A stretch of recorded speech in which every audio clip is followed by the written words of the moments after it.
6 guests. So, Yeah. hey, Whoa, hey. hey, how you doing, man? Live TV, folks, nothing like it. Yeah, live TV, man. Hey, thanks for doing the hang. We're on the Black Spinner Music Podcast. I'm Al Horta. Just south of me is my co-host, Andy Rodriguez. How are you, Andy? Guys, how's it going? I'm going good, man. Going good. We got Chris Elliott from Redbeard Videos. How you doing, Chris? Doing all right. It's good to be here. I made this one. I missed last night's, but I'm here for tonight. Yeah, I'm glad you are, man. And I'm glad I'm here too. Resident, guest, and he's almost weekly now, bro. Pretty soon, Andy's gonna have him be a co-host and kick me out of here. Mr. Joe Staub, how you doing, Joseph? Doing good. Thanks for having me on again. Yeah, man. Of course. All right, man. So tonight we got a cool topic, man. I came up with this idea. It's the third month of the year, March. So I wanted to come up with I kind of like doing like theme type things, and I want to do third albums by power trios, 3-man bands. So top 10 with 5 honorables. And I thought this would get the brain thinking there. Third albums. You gotta think of all your favorite power trios and then think of their third albums, and then the list is going to be a little different then, because your favorite power trio, your favorite band their third album might not be your favorite. So it's kind of, makes you think a bit. So that's my idea. And before we get to that, we're going to get to the What's Spinning part of the show, like something that we've been listening to the past week, few days, whatever. And we'll start off with Chris. Anything you've been listening to the past few days? Anything that's been catching your ear? Yeah. Actually, ironically, this is actually interesting because I forgot that we do this on this show. Yeah. And something that I accidentally. So 2 things. I've been listening to 2 things. One is very ironic, and I'll get to that in a second because I've been listening to them a lot. The other one was I just the pop band, alt rock pop band, 21 Pilots just announced their tour today, and I was ultra excited about it. So I was listening to them and their new songs, and very, very excited about that. But the other thing I've been listening to a lot, especially over the past week, is a band out of Woodstock, New York called 3. Don't know if any of you know this band, but they are absolutely awesome, and they're not the same band as the famous one that's out from the Bay Area, which is also called 3. This band came out in I want to say the early 2000s, and the most notable member of this band is Joey Eppard, who is the singer and the guitarist, but his brother Josh Eppard is the longtime drummer for Coheed and Cambria. So that's where that branched off to. They're from the same spot. Coheed and Cambria and 3 are from the same area. So, but 3 is awesome. They have, I think they have like 4 or 5 albums. They haven't really done much in the past several years. Joey Eppard had to have carpal tunnel syndrome surgery, and he's very intricate acoustic guitar player. So, but they're an awesome band, great melodies, great technical stuff. Check out 3 for sure. The End Has Begun is probably the best album, and start there and go forward. So cool. That's what I've been listening to. Awesome, man. Joe, how about you, brother? Yeah, so lately I know I posted one of the songs from this on Facebook a couple days ago. Probably my album of 2022, so 2 years ago. Also a great comeback album, Scorpions, Rock Believer. Ooh, Scorpions. Yeah. Great comeback album. Probably my favorite album from them in a long time. And I'm a pretty big fan of their more recent albums, much more than a lot of people are. I'm much more open to some of their 2000s, 2010s stuff. But still, this blew me away when I first heard it. I mean, I think Peacemaker was the first single, and it was like, wow, what the heck? Where did this come from? And then you remember, oh yeah, this is the first album since Mickey D joined the band. And you're like, yeah, that'll do it. So I mean, just so many amazing songs. Gas in the Tank, the opener. And then my favorite run on the album is the title track, Shining of Your Soul, and Seventh Son. Just a great run of 3 tracks right in the middle of the album. 3 amazing tracks right in a row. And I think this is just a great album. Anyone who's a fan of the Scorpions and hasn't checked this album out yet in the 2 years that it's been out, I mean, why? But if you haven't, you definitely should. And if you're a fan of just traditional hard rock, heavy metal, definitely give this a listen. It's a really, really great modern album from a classic band. It's funny that you mentioned fan of Scorpions because for some reason, like I don't ever dislike. That's one of those bands I don't dislike, but I for whatever reason never thought to see if they made something new in the past 2 decades. They made a lot. They Coming actually up, yeah, fairly regularly put some albums. I just out. looked. I just looked, and there's a lot, so I'm gonna have to check that out. Mhm. So Yeah. and again, I'm not the biggest Scorpions guy, but I like everything I've ever heard. Mhm. So it's one of those things. This what I would say about this. This was a really consistent album. There's some of their more recent albums have been kind of hit and miss, where there's some really good stuff, but also some just really generic kind of wind of change kind of ballads and that kind of stuff on there. This is a really, really consistent album. Definitely their most consistent since the early 80s, I'd say. Yeah, I'm one of those people that are very guilty of that because I left them probably in the early '90s and I saw releases. I just never gave it a shot. And then when they came out with this one, I heard a couple of tracks and I just never went back to it. But I probably will go back to it here very soon. I definitely recommend it. It's what I would say is they released an album in the early 2000s called Unbreakable, and that's really good, and nobody really talks about that one, but that one's a really good album. But then there was 3 albums in a row. It was Humanity Hour 1, Sting in the Tail, and Return to Forever, that if you lumped all 3 of them together, you could probably make a really killer album between the 3 of them. But then you had this one that came out a couple years ago that it blew a lot of people away. People that had, like you, Andy, kind of given up on the Scorpions back way back, came to this one and said, whoa, where has this been for the last 30, 35 years? Yeah, I gotta check that out. Thanks for bringing that up. Even though I saw you post about it. Yeah. That's the one I posted, Shining of Your Soul, is definitely my favorite song. If you like the song, Is There Anybody There off Love Drive, that has the more little kind of reggae beat to it. Oh yeah, that was great. That the song Shining of Your Soul has that similar kind of reggae feel to it. Oh wow, okay. They had a reggae kind of song too on Love at First Sting. As soon as the good times roll, I think that was that's one of my favorite deep cuts on that album. Yeah, that was a bit reggae-ish too. I remember that. That's the first Scorpions album I ever got. Actually, is when I was young. Was my brother had the Love at First Sting cassette, and I know a lot of fans start kind of falling off on that one, but I think that's still, for me, Rock Believer. That one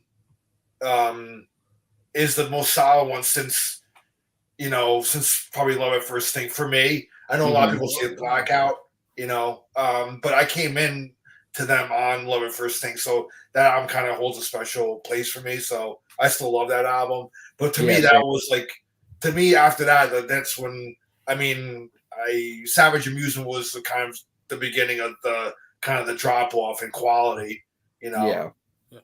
So, although I liked a lot. There's some songs on there I like. There's some songs on every album. Like I like some songs, except Eye to Eye. There's one, even Pure Instinct. I'm not a fan of either.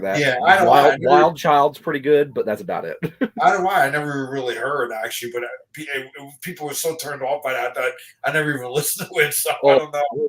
The lead single, the album itself is just so all over the place. The lead single is one of the worst songs I've ever heard in my life. It's called To Be Number One. There's a really it came out right after the Monica Lewinsky scandal, and the music video has like 50 women dressed up as Monica Lewinsky. And like Klaus Meine is in the Oval Office and all this stuff. It is so bizarre. And they just recently uploaded it onto their YouTube channel for the first time in like 25 years. Yeah. And you check it out. Like, if anyone hasn't seen it, it's so bizarre. I'll have to check it out. Yeah. All right, man. Andy, how about you, brother? Yeah, what I've been listening to is a debut album by this band. It came out on February 23rd. And the reason why I know the date was because this is this is the first album I've ever pre-bought before it came out, because I was hearing it on Apple, and they're called Plantoid. It's a really good album. they are kind of a psych rock jazzy sound to them. And Who is it? Who are they called again? Plantoid. Oh wow. Yeah, Plantoid, they're called okay. Plantoid. Is that new? Like a newer band? Yeah. Oh, Yeah. okay. They just- Instrumental or? No. They've got a female vocalist with them. Wow. I'll have to check that out. But the Sounds good. drums, the guitar, are pretty damn good on here. They're called Plantoid. They are new. I went to their Facebook page. They only have like 600 followers. Oh I wow. sent them a couple messages on Messenger, trying to get them on Black Spinner since they're kind of new, up and coming. Yeah. Hell. But I sent them two messages and some videos, but they haven't gotten back to me. I don't know if it's a business page or what, but I'm trying to get them on. But it's Plantoid. Well, I just looked up. they're- I just looked up what a all plantoid pretty- was on Wikipedia, and it's a robot or a synthetic organism designed to look and grow like a plant. Oh wow. I was looking it up to see if maybe they had a page or something. Apparently Yeah. not. But all of their music is available on all streams and on YouTube. So check it out. And then this got me going on to a bunch of whole different types of bands that fall in the same realm. So it's been fun kind of digging around. And I want to say hi to our good friend Jimmy Schwartz out there. Hey there, Jimmy. But yeah, Plantoid, check it out. And as an interesting side effect, they are also a trio, a power trio. Oh, cool. Oh, for real? Are they? I thought there was 4, but it's a trio. Well, the picture on their Spotify is a trio, and Okay. they get just a shade less than 20,000 monthly listeners, so that's not a lot. And they are out of London or England. Okay. Cool. They're Awesome. from Check across it the out. world. Absolutely. All right. On my to What have listen you been to. listening to, man? Well, I'm just gonna highlight an album that's turned 40 today, and that's the debut Run DMC. Oh yeah, hell yeah. So I posted it up on my page, and I posted a story about like when I was a kid, and I saw the Rockbox video on MTV, and I was like, I was already at the time I was 12, so I was, just starting to get into like hard rock and metal and stuff on my own, with the help of my older brother's collection, and then just started to branch out. But I remember being over a friend's house and I saw the Rockbox video, and they had the guitars, and they had a great guitar riff over a funky beat, and like these guys like in leather, man. I was like, dude, this is like the fucking coolest shit, man. Like I'm like seeing, bro, and it hooked me. It got me into hip hop, man. It got me in, and to me, like this first Run DMC album was like ground zero for like they kind of modernized hip hop, because it was hip hop before them. A few years it was Curtis Blow and Sugar Hill Gang. Yeah. But these guys came out hard, man. It was like almost like they brought in like kind of that hardcore like feel like to them, like to hip hop, and they were just like they looked tough, and it was cool, man. They were like rock stars, man. And I've met DMC a couple times, and he totally grew. We talked, and he totally like grew up on rock and stuff like that. So a lot of rock was like an influence on him. So he's like such a cool dude and stuff. So I just wanted to highlight today the debut of Run DMC's first album, and it's actually signed by him too. I met him, That's super cool. So still a great killer debut, and I was almost toying because really it's kind of Run DMC and Jam Master Jay, so they really are a trio as well. But and this third album by them is a classic, man. Raising Hell. Of course. I mean, this is like one of those, if you're even moderately into hip hop, like it's something that should be in, a collection, So I decided not to put them in though, because they're really they don't play instruments, so I kind of defaulted out of that. Then I was like, yeah, I'll save the spot for like somebody that, because I came up with a lot of trios, and that's super interesting. Like you just brought that up, so like I didn't include them on my list, but would the Beastie Boys be, because they do play instruments? And that might be on the list. So Interesting. Gotta see, man. Right. See, I didn't even think of that. That's outside the box thinking. I like that. Yeah. And what's really cool about Daryl McDaniel, he was just here in Houston at the Houston Livestock Rodeo. He was a guest with oh wow, with Bun B, who is from a rap band out of Port Arthur, has become a big staple in the Houston rodeo, along with 50 Cent. And lately, because there's always a big concert here for the rodeo. The last 3 weeks, every night is a different person.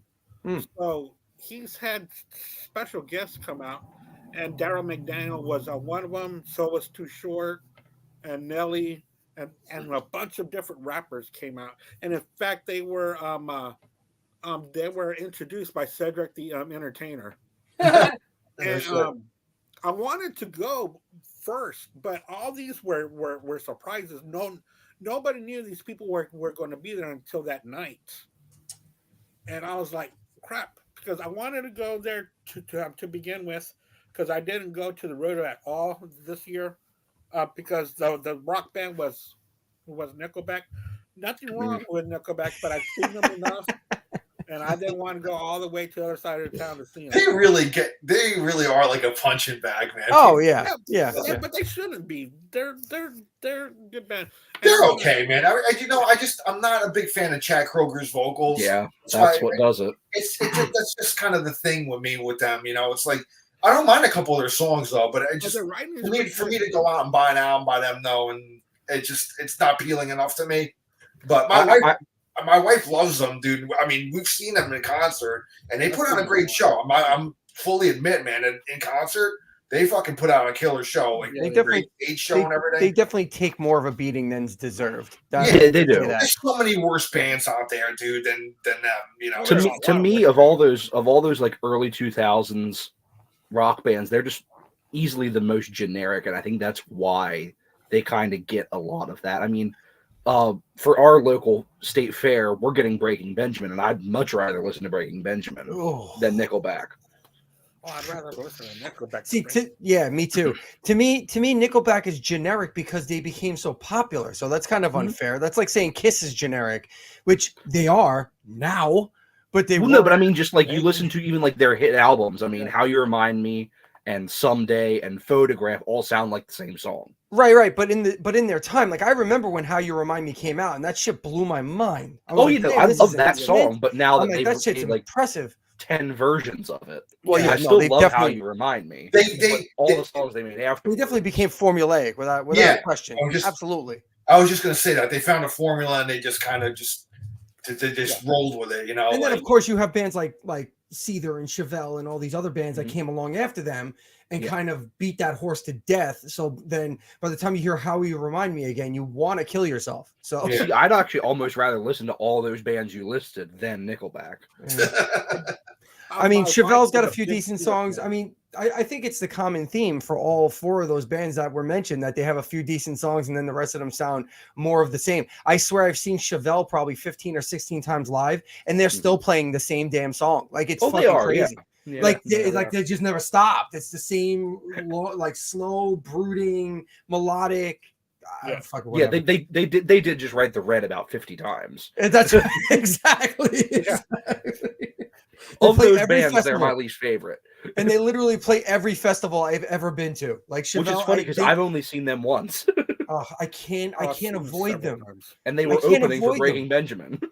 Every time I'm at a festival, they're playing on the stage that I'm waiting at to see the next band I want to see. They're always that fucking band. Every time at like 4:00 in the afternoon.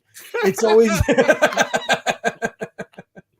All right. On that note, let's get to the topic at hand here. Top 10 third albums by power trios. We're going to start with number 10. Chris, take it away, brother. All right, I'm going to get this. I am going to get this out of the way because I know someone else is going to say it. And I said this off air, but I'll say it here. I picked almost 20 albums. Okay. And the reason why is because I think a lot of us are going to pick a lot of the same things. I would be pleasantly surprised to find out that I'm false. But my first two are almost too obvious that you want to slam your head against the wall. So the first one will be Rush, Caress of Steel. And that's mostly because it's my least favorite Rush album overall, even though I love it. That's basically like saying, compare these diamonds. Which one is prettier? Like, so Caress of Steel, but that goes to the bottom of my list because we talk Rush to death, and I don't want to go crazy on it too much. But it is out That's of your all number 10? out of all of the Rush albums, it's got to be the biggest outlier out of all of them. Correct? Even more than the first album. There are elements from Caress of Steel that carry through on forward. Like it was definitely the groundwork for 2112 and Cygnus X1 and all that stuff. But my God, is it fucking weird? It is just so strange and bizarre. But I will say that it has had influential power, because if you're a Dream Theater fan and you listen to the song Illumination Theory, there is a clear callback to Caress of Steel on that album. So Most definitely. so it definitely carries, even though it's weird, and even though they will say it themselves, Geddy and Alex, what the fuck were we thinking exactly? I think they smoked a lot of hash during that. Yes, one. they definitely did. Well, I mean, that's the album that they played for Paul Stanley, and he just looked at them and said, "What?" Yeah, exactly. He didn't get it. He's like, well, I mean, I'm not surprised that he didn't get it, but I mean, Well, I I mean, barely they- get it. I barely get it, and I'm a Rush They fan, got so- they got the first two, like when they were playing with Kiss. Kiss got the first two albums, and then it was right, like, right. "What the Because hell?" the is first two this? albums sounded more like Zeppelin, and then by the time they Correct. got to Caress of Steel, they were like, what? And then they were like, The Elder. No, Yeah. Well, with Caress of Steel, it's like you hear Bastille Day, and you're like, "Oh, okay, we're going well," and then just from there, it's just like from there, it It kind of dives descends. off into descends into madness. Even into I think madness. even I think I'm Going Bald sounds like a regular rock song. Just lyrically, Yeah. it's like, what exactly is happening here? Yeah. But Lakeside Park, who Geddy admits is one of his least favorite songs that they've ever done, and was forced to play live against his will back in the day. So Well, they played it on the last tour too. They did. So. yeah, he does not like that And I song. thought it sounded great, man. I thought it was great when they pulled that out. So He might have liked it by the time R40 came around, but yeah. he did not like it in its time. Yeah. So All right, so your number 10 is Caress of Steel. All right, that's a Joseph. Steel Rush. Yep. Alrighty, my number 10, coming straight from Newcastle, England, to a dump near you, Raven, All for One. Raven. Great album, dude. Gallagher Brothers, Wacko Hunter on drums. Great album. I mean, that early Raven up through the live album, really just a great early era for them. So many great stuff on here that would reappear on Live at the Inferno. I mean, stuff like the title track, All for One, Run Silent, Run Deep, Hung, Drawn, and Quartered. A song called Seek and Destroy before Metallica wrote Seek and Destroy. And they toured with them on that. They It did. was- They did. The Kill 'Em All for One tour. Kill 'Em All for One tour. Yep. Yeah. Yeah, so that's my number 10 is Raven with All for One. Killer album cover, too. They're great, Great man. I album. mean, my friend bass player in my band, man, he was a huge Raven fan. He got me into them somewhat. So like I'll pull out some Raven albums once in a Mhm. while. I'll check them out. You know, they're good. They're underrated, man. I thought Oh, they're really good. So Yeah, and I think that's probably their best studio album. Like- The Live at the Inferno is my favorite Raven Yeah. album. The album that they recorded right after this. It's a live album. yeah. But I think All for One's probably my favorite studio album. But like I wasn't kidding when I said Coming to a Dump Near You. They're from England, and they played like 15 minutes away from my house at a bar that I never knew existed. Oh wow. Like, Wow. and I live in the middle of nowhere. Like they're playing in Thomasville, Pennsylvania at this little bar Wow. that nobody's ever heard of. And I'm like, it popped up on my Facebook. This was a couple years. I think this was even before COVID, maybe. But it popped up on my Facebook. It said Raven. I'm like, oh, is it like a cover band or something? I'm like, oh no, it's Raven. Like it's a picture of the Gallagher brothers. I'm like, Yeah. what? Why is Raven playing at this little bar that I've never heard of?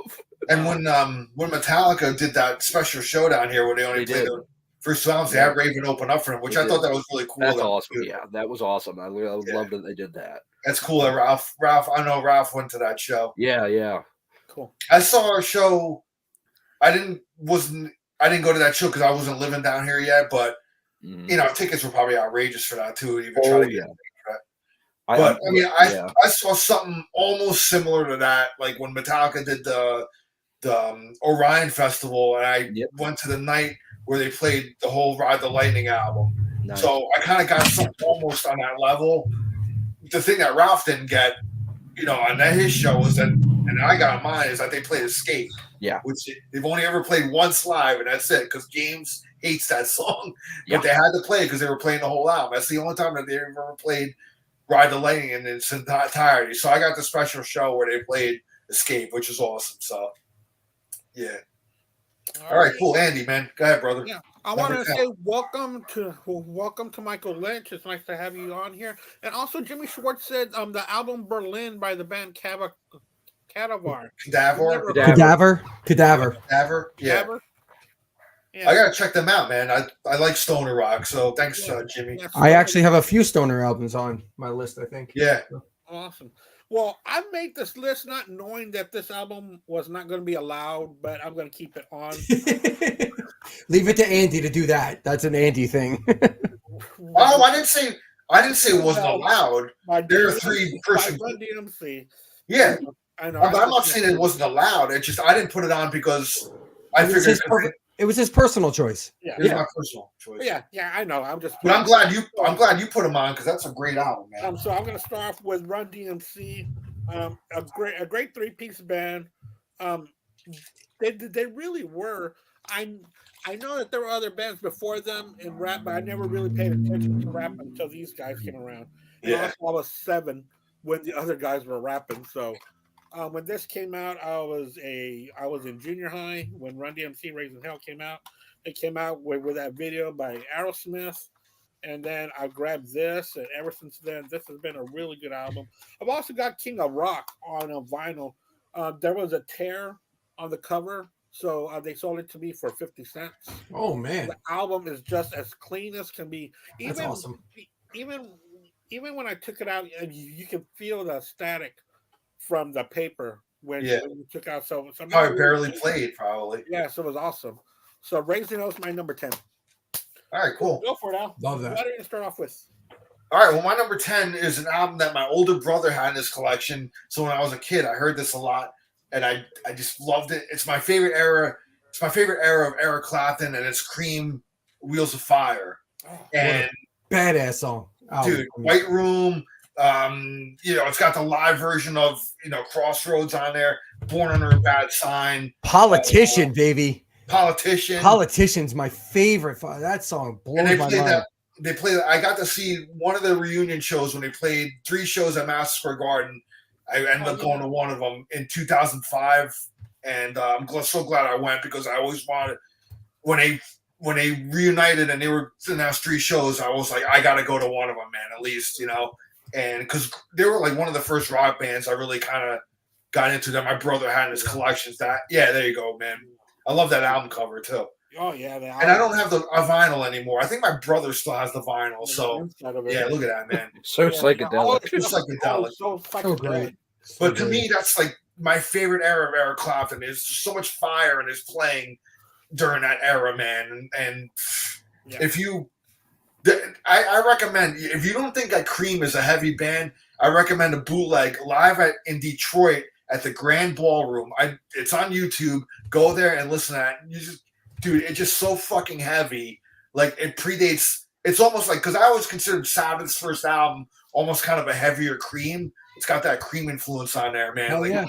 Fucking bluesy kind of still, but they were bringing that heavy metal into it, but they still had a blues kind of thing to it. I always thought like it just sounded like a heavier Cream, and they were definitely influenced by them. So without question, absolutely. Yeah.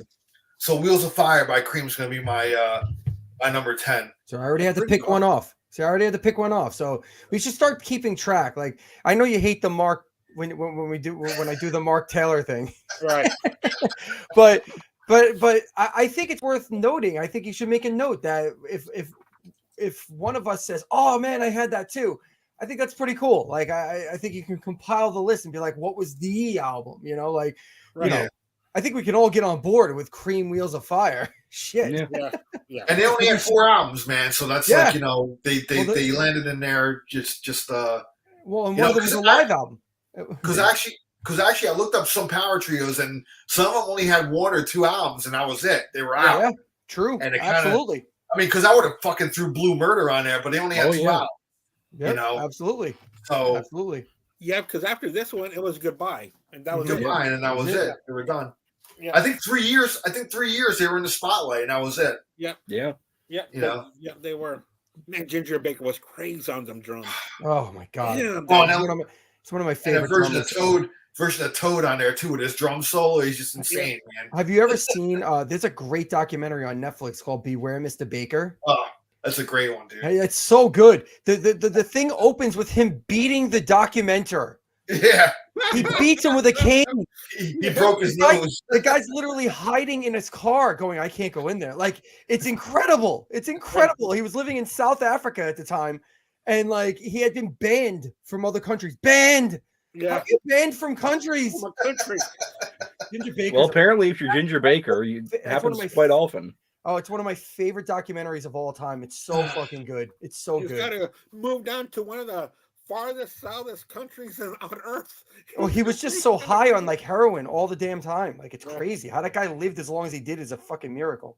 I found I love to go record shopping, not just buy stuff on online, because you never know what you're gonna find. And I did find one of his Air Force albums, and it's fantastic. Yeah. Really good Oh. stuff. Ginger Baker. All right, Chris, number 9, man. My number 9 is from probably my other favorite Howard trio, and I put it up early in here just in case someone else snabbed it. I didn't, but it's King's X, Faith, Hope, Love. This is probably the album that got them notoriety at first, because it had It's Love on here, which was kind of a minor radio and MTV hit. Probably their highest charting song. Maybe. I think, I mean, because Black Flag did really well from the next album, and Dogman did really well as well.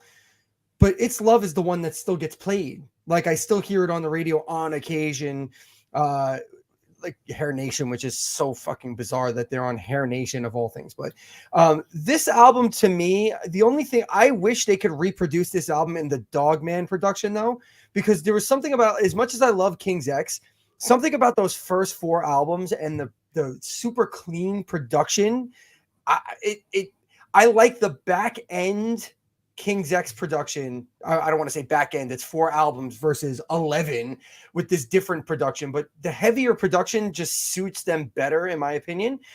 But with that being said, this album is just so fantastic. Like, there's not one bad moment on this entire record from the opening of what's the fucking opening song? We are finding who we are.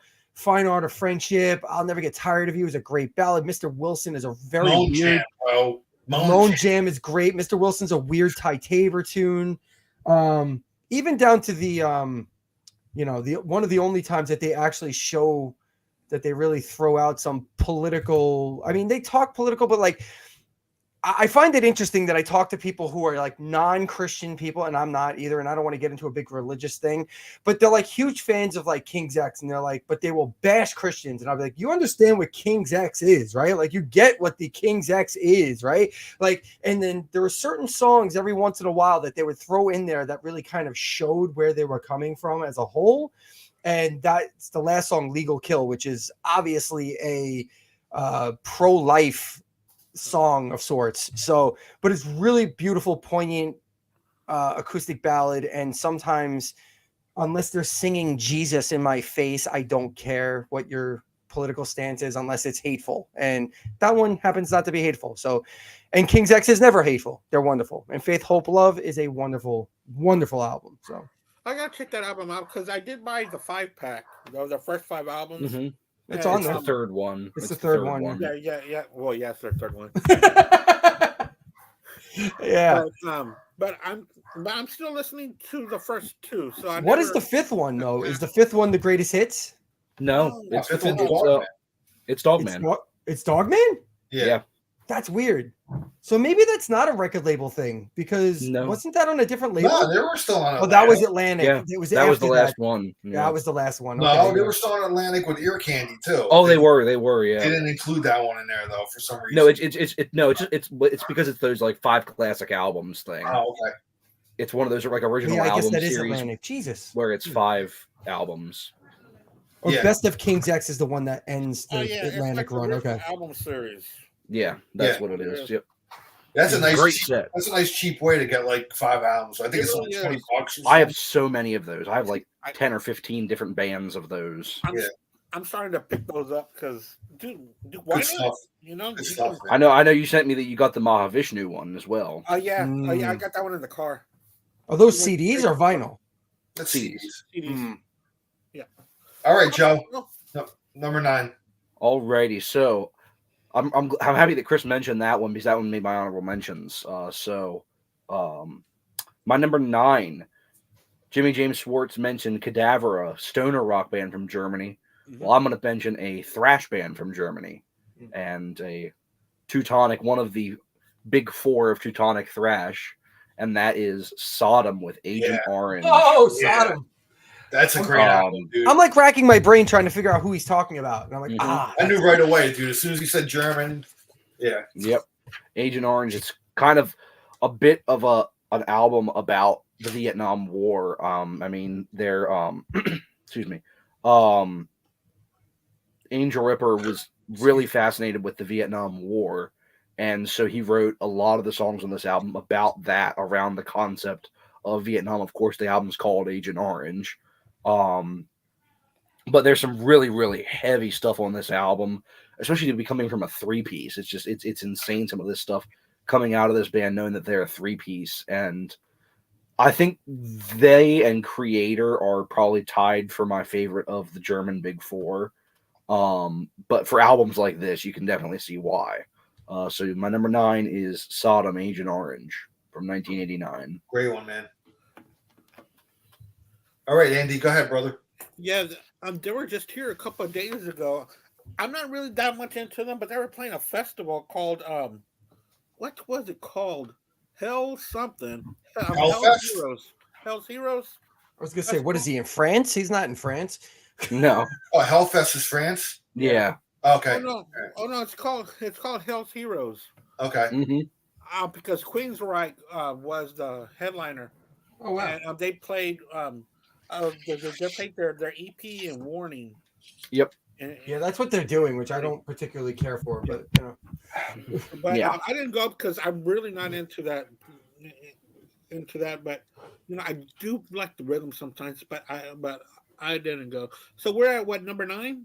Yes. Number 9.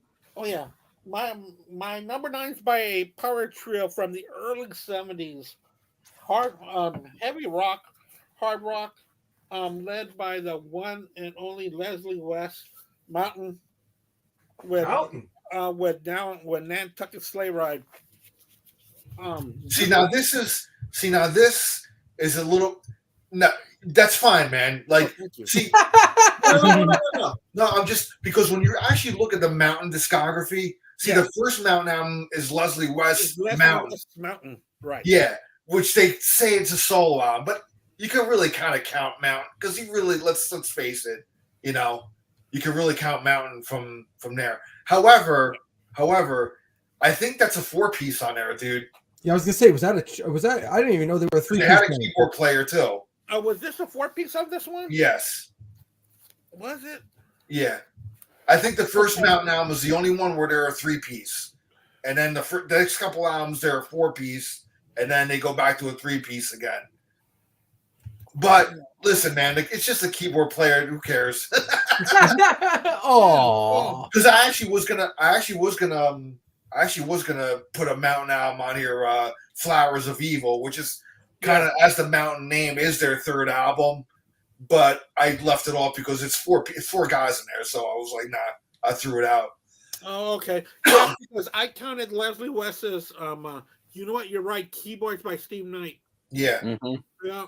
Well, son of a gun. Well, That's all right. No, it's okay. I can replace it with something else. Great album, though. That is great. I mean, Nantucket Sleigh Ride's a classic, dude. You Yeah. know, dude, Mountain, you can't I go got to wrong. meet Leslie West a couple of times, and you know, he was awesome, man. He really cool guy, and you know, it's a shame he's gone now, but he had a lot of health problems, man. Yeah. The last time I saw him was he played a double bill. It was him. It was just billed as Leslie West, though. It wasn't Mountain, but he already had to play in a chair because, you know, part of his leg got amputated because of diabetes. but he played a double bill with Uli John Roth, man, and that was killer. I really want to see Uli John Roth, man. Really, He just announced a tour, I think. yeah. I So. was gonna do this as one of my honorable mentions, but I will go ahead and put it at number 9 since they were not a part of Show Triumphs.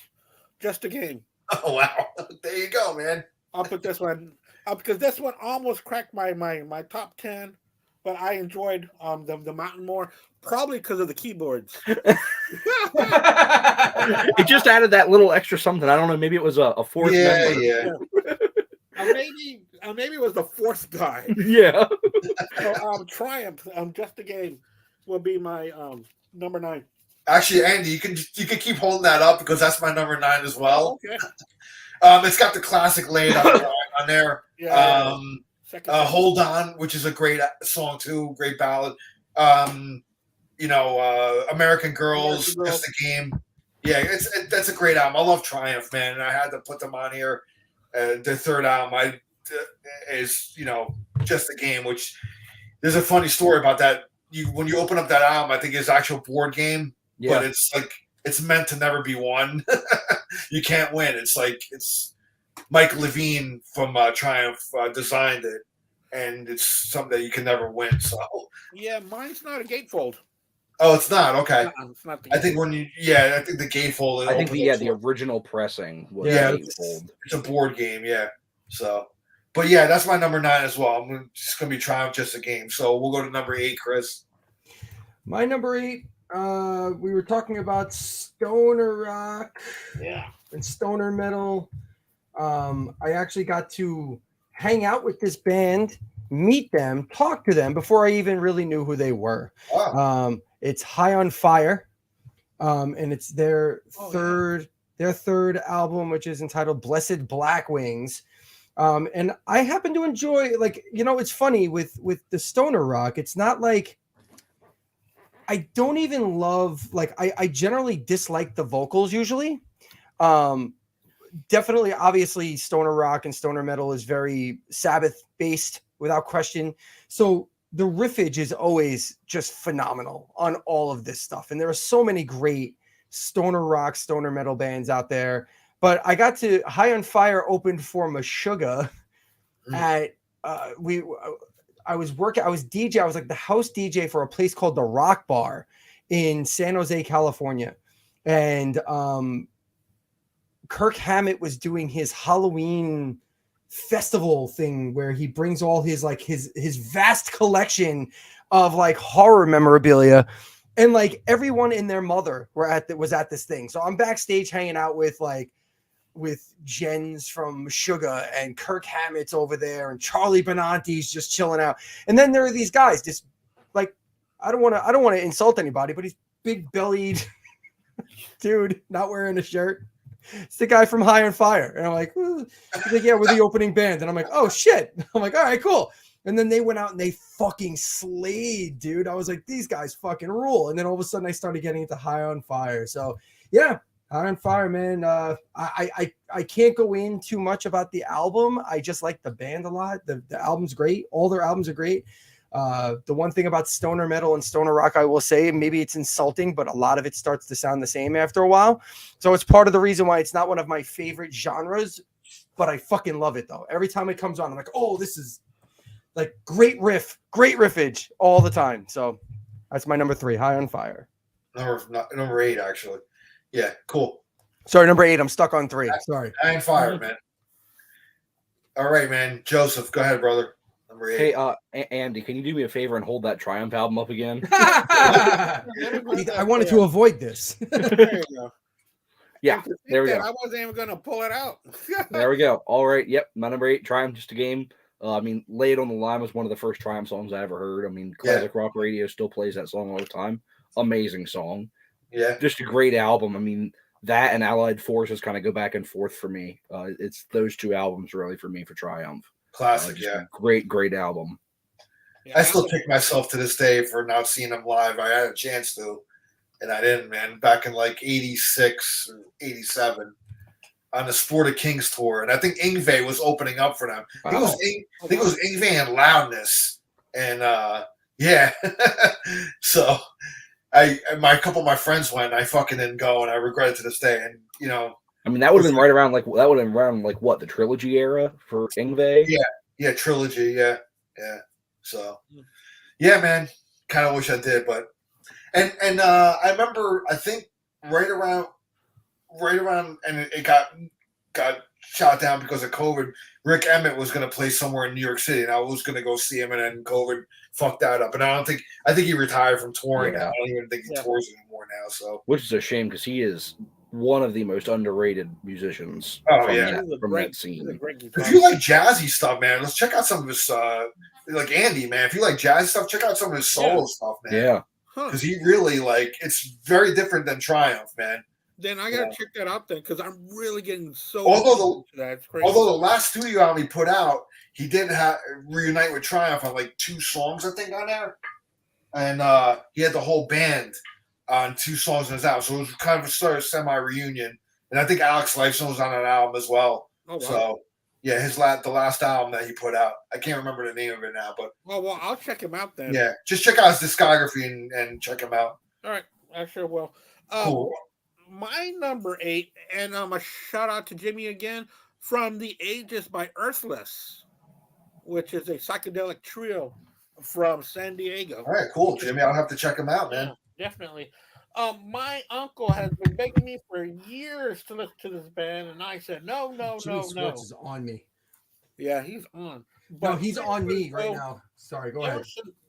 Oh, really? Ever since I started to dig into their music, I really like it. Their third album, Closer to Home by Grand Funk. Great album, man. This album is just fantastic. It ends with a beautiful I'm Your Captain, which is a great song. But they also have Mean Mistreater. Sin's a Good Man's Brother is also a really good opener. They are such an underrated band because their hits are ridiculous. It's like We're an American Band and The Locomotion. Man, when you go deep into them, though, their fucking some of their stuff is pretty heavy, dude. Oh yeah, they're very good hard rock band. Hell yeah, their lyrics are very, very insightful. I think great. And they just don't get enough love that they should. There's a song on Survival. They did a cover of "Give Me Shelter" on Survival, which is so fucking great. Yeah, it's so good. And then my favorite album by them is "Good Singing, Good Playing."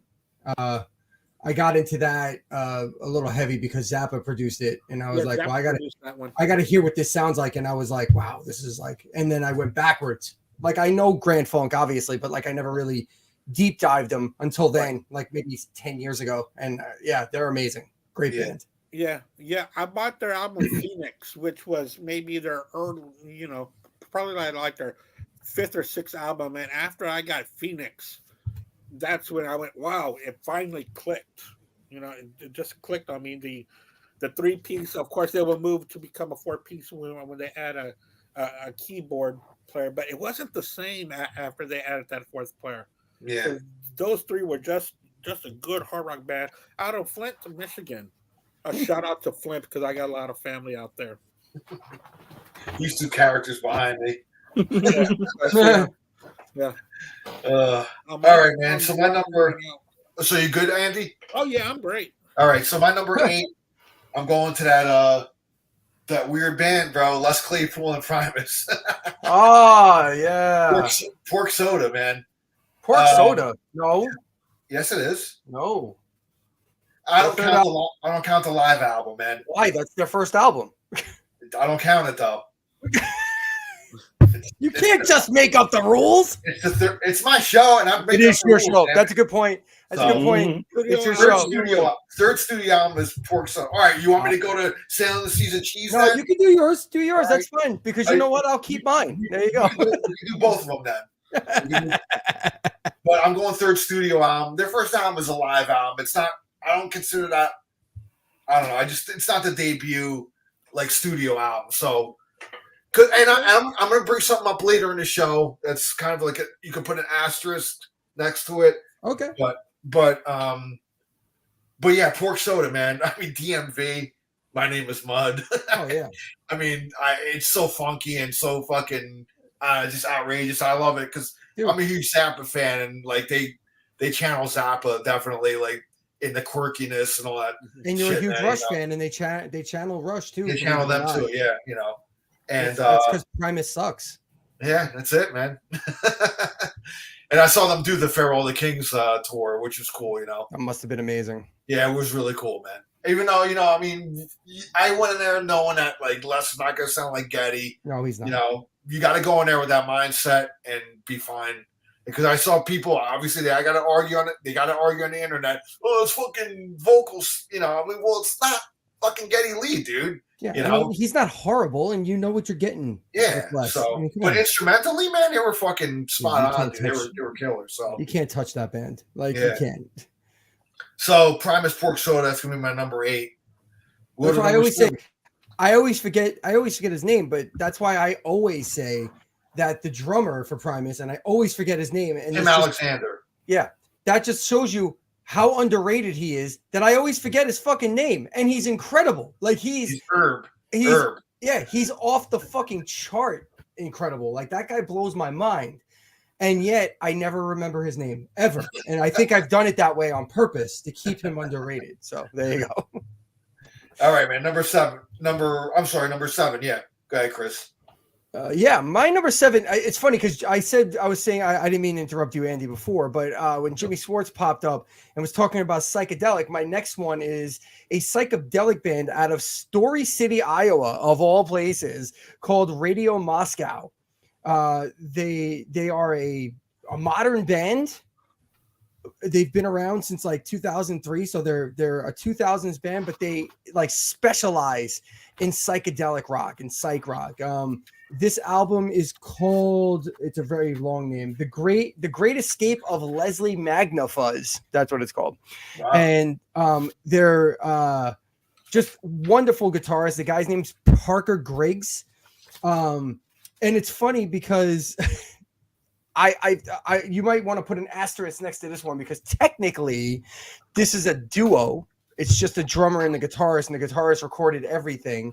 And the reason why is because the end of the tour for the album cycle before this, him and his other band member got into a fist fight on stage in the middle of their set, which created obviously a rift in the band. The bassist like quit on the spot and left. Like, that was just it. So What's the name of the band, Chris? the band is Radio Moscow, and the album is called The Great Escape of Leslie. So they were a Magnafuzz. trio and then became a duo, or what happened? No, there? yeah, they're a trio technically. Like they're listed as a trio. They have 1 million members. Apparently, this guy is not easy to get along with. That's all I can come up with.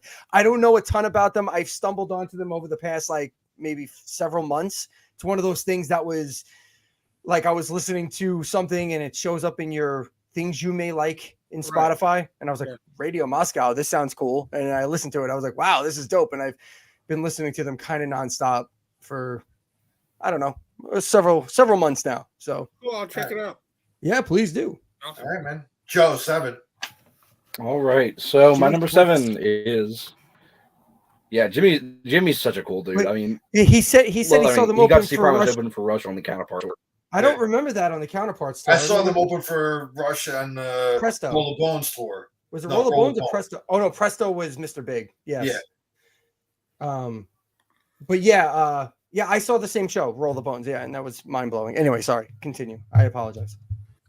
Alrighty, so my number 7 is a very generic response to this topic, but it's still a great album, and that is Green Day, Dookie. Yeah. I mean, it's a classic for a reason. That's what I It's like so about hard. It's hard to classify their discography and where their official first album is, and so Well, it's they had generally accepted that Yeah, this they is had their the two third independent album. albums before them, but it's Yeah, fine. That's really Yeah. their third album. It is their Yeah. third album. yeah. I mean, this is the one most people heard first. This is but Right. most people like never heard of Green Day until this album came out. I saw them on that tour. Nice. It's one of the biggest albums of all time. There's nothing It is. generic about it. Yeah, I mean it's one of the best. Yeah, but I mean, like when you think of like 3-piece band, their third album, it's also probably either their biggest or second biggest album. Yeah. Yeah. Yeah. But yeah, that's a great album. But I always counted that as their third because Sloppy something is their first. Kerplunk and It's 39 Kerplunk Smooth was is the their debut. Yeah. Kerplunk. Yeah, 39 Kerplunk's Smooth is the fantastic. debut, and then Oh, God, Kerplunk. Kerplunk's so good. yeah. I love Kerplunk. It's a good album. All right, cool. Andy, go ahead, brother. Yeah. This band is not Green Day, but they followed in the footsteps of Green Day. This is their third album that I was introduced to. It came out in '97, but I moved to Houston in 1999, and I moved in with my uncle until I got my feet under me. And he has a great. Well, his son's my cousin, and he was 16 at the time. And since then, we've gone so many shows together. But he introduced me to Blink-182, and he introduced me to this album, Dude Ranch. Dude God, Ranch. such a good album. Side 2 is just killer. It's on Translucent Orange. But Blink-182, yeah, they've gotten whatever they are now. But this one, and then Enema of the State, and then their self-titled Blink-182 album was so good. After that, they fell off for me. But dude, They definitely made the pop punk genre, real popular, man. Yeah. I think Green Day kind of kicked off that whole thing, and then they kind of Blink-182 kind of picked up the torch and ran with it. I think when Green Day got political, that's when Blink-182 kind of took the reins, for that kind of silly but they have some serious songs too, though. I know that. Yeah, well, their self-titled album Blink, which is just Blink-182, which was two or three after this one, is a very serious album. Well, not very serious, but for them, and their songwriting got a lot better. And in fact, Robert Smith from The Cure does a lead vocal on that as well. I fully admit, though, that I'm not really a Blink-182 fan at all. I don't have anything by them or nothing. But I mean, listen, man, I mean, they're popular as hell, and they've shown that they've had longevity because they're still around. I wouldn't touch what they're doing now. Yeah, I hear you. It's just something that is past me, and it's not good anymore. When they came up with this last album, because Tom DeLonge came back. Yeah, they were talking about how great it was, and I hate when bands do that. Oh, we're gonna go back to the old ways, and it was nothing close to it. Yeah. All right, but that's my number 7. All right, man. My number 7. Let's kick this up a notch here, man. Let's get heavier again. Going with my man Lemmy, man, Motorhead and Bomber, dude. Ooh. Dead Men Tell No Tales. Bomber, Stone Dead Forever. Come on, man. Sweet Revenge, Sharpshooter. I mean, just such a killer album, man. This is when really Motorhead started hitting their stride now. Like, first album, first 2. And then now with Bomber, man, they're really they're really kicking ass, man. So just fucking Lemmy rules, dude. It's actually, the album should be a little higher on my list, but there's so many great ones that I got on my list. I'll talk about it in a little bit, but I mean, how good does an album have to be considered a step back from Overkill? Yeah, true. Yeah. Oh yeah, because the second one was Overkill. That's a better album. Yeah, that is a better album. So really, kind of for me, saying they're hitting their stride now. Overkill really, it was when Motorhead fucking. And they both came out in the same year. I mean, imagine they put 3 albums out that year. Well, No Parole was recorded like 3 years earlier. It doesn't matter. It's still crazy. And it was it was also it was released by another record company to try to capitalize on Overkill and Bomber. Right. The first album, right? It was a different version of the first album. Yeah, without re-released, right? Yes, without Fast Eddie and Filthy. Okay, all right. Yeah, because it wasn't. Yeah, they weren't in there yet. It wasn't like the classic lineup yet. No, it was they recorded the first album without them, and then they re-recorded it with them and released it as the first album. Okay, yeah. But then whatever record company it was that they recorded it for originally, once Overkill came out and kind of got pretty big, Yeah. that record company said, "Oh, we have all those same songs you released last year, but with a different lineup, but Lemmy's still on it. So here's a Motorhead album." Yeah. Even though they recorded it like in 1976, I think. Yeah. Yeah. All right, man. Well, that's my number 7, Motorhead. So we'll go to number 6, Chris. Hold on, I'm adjusting. I'm on the fly here. Hold on. Give me 1 second. I think I'm just gonna. I just want to double check something because I feel like I got this one wrong. I'm not changing. Why did that just happen? Okay. Seriously, Redbeard. Let's go. I know, man. I'm we joking.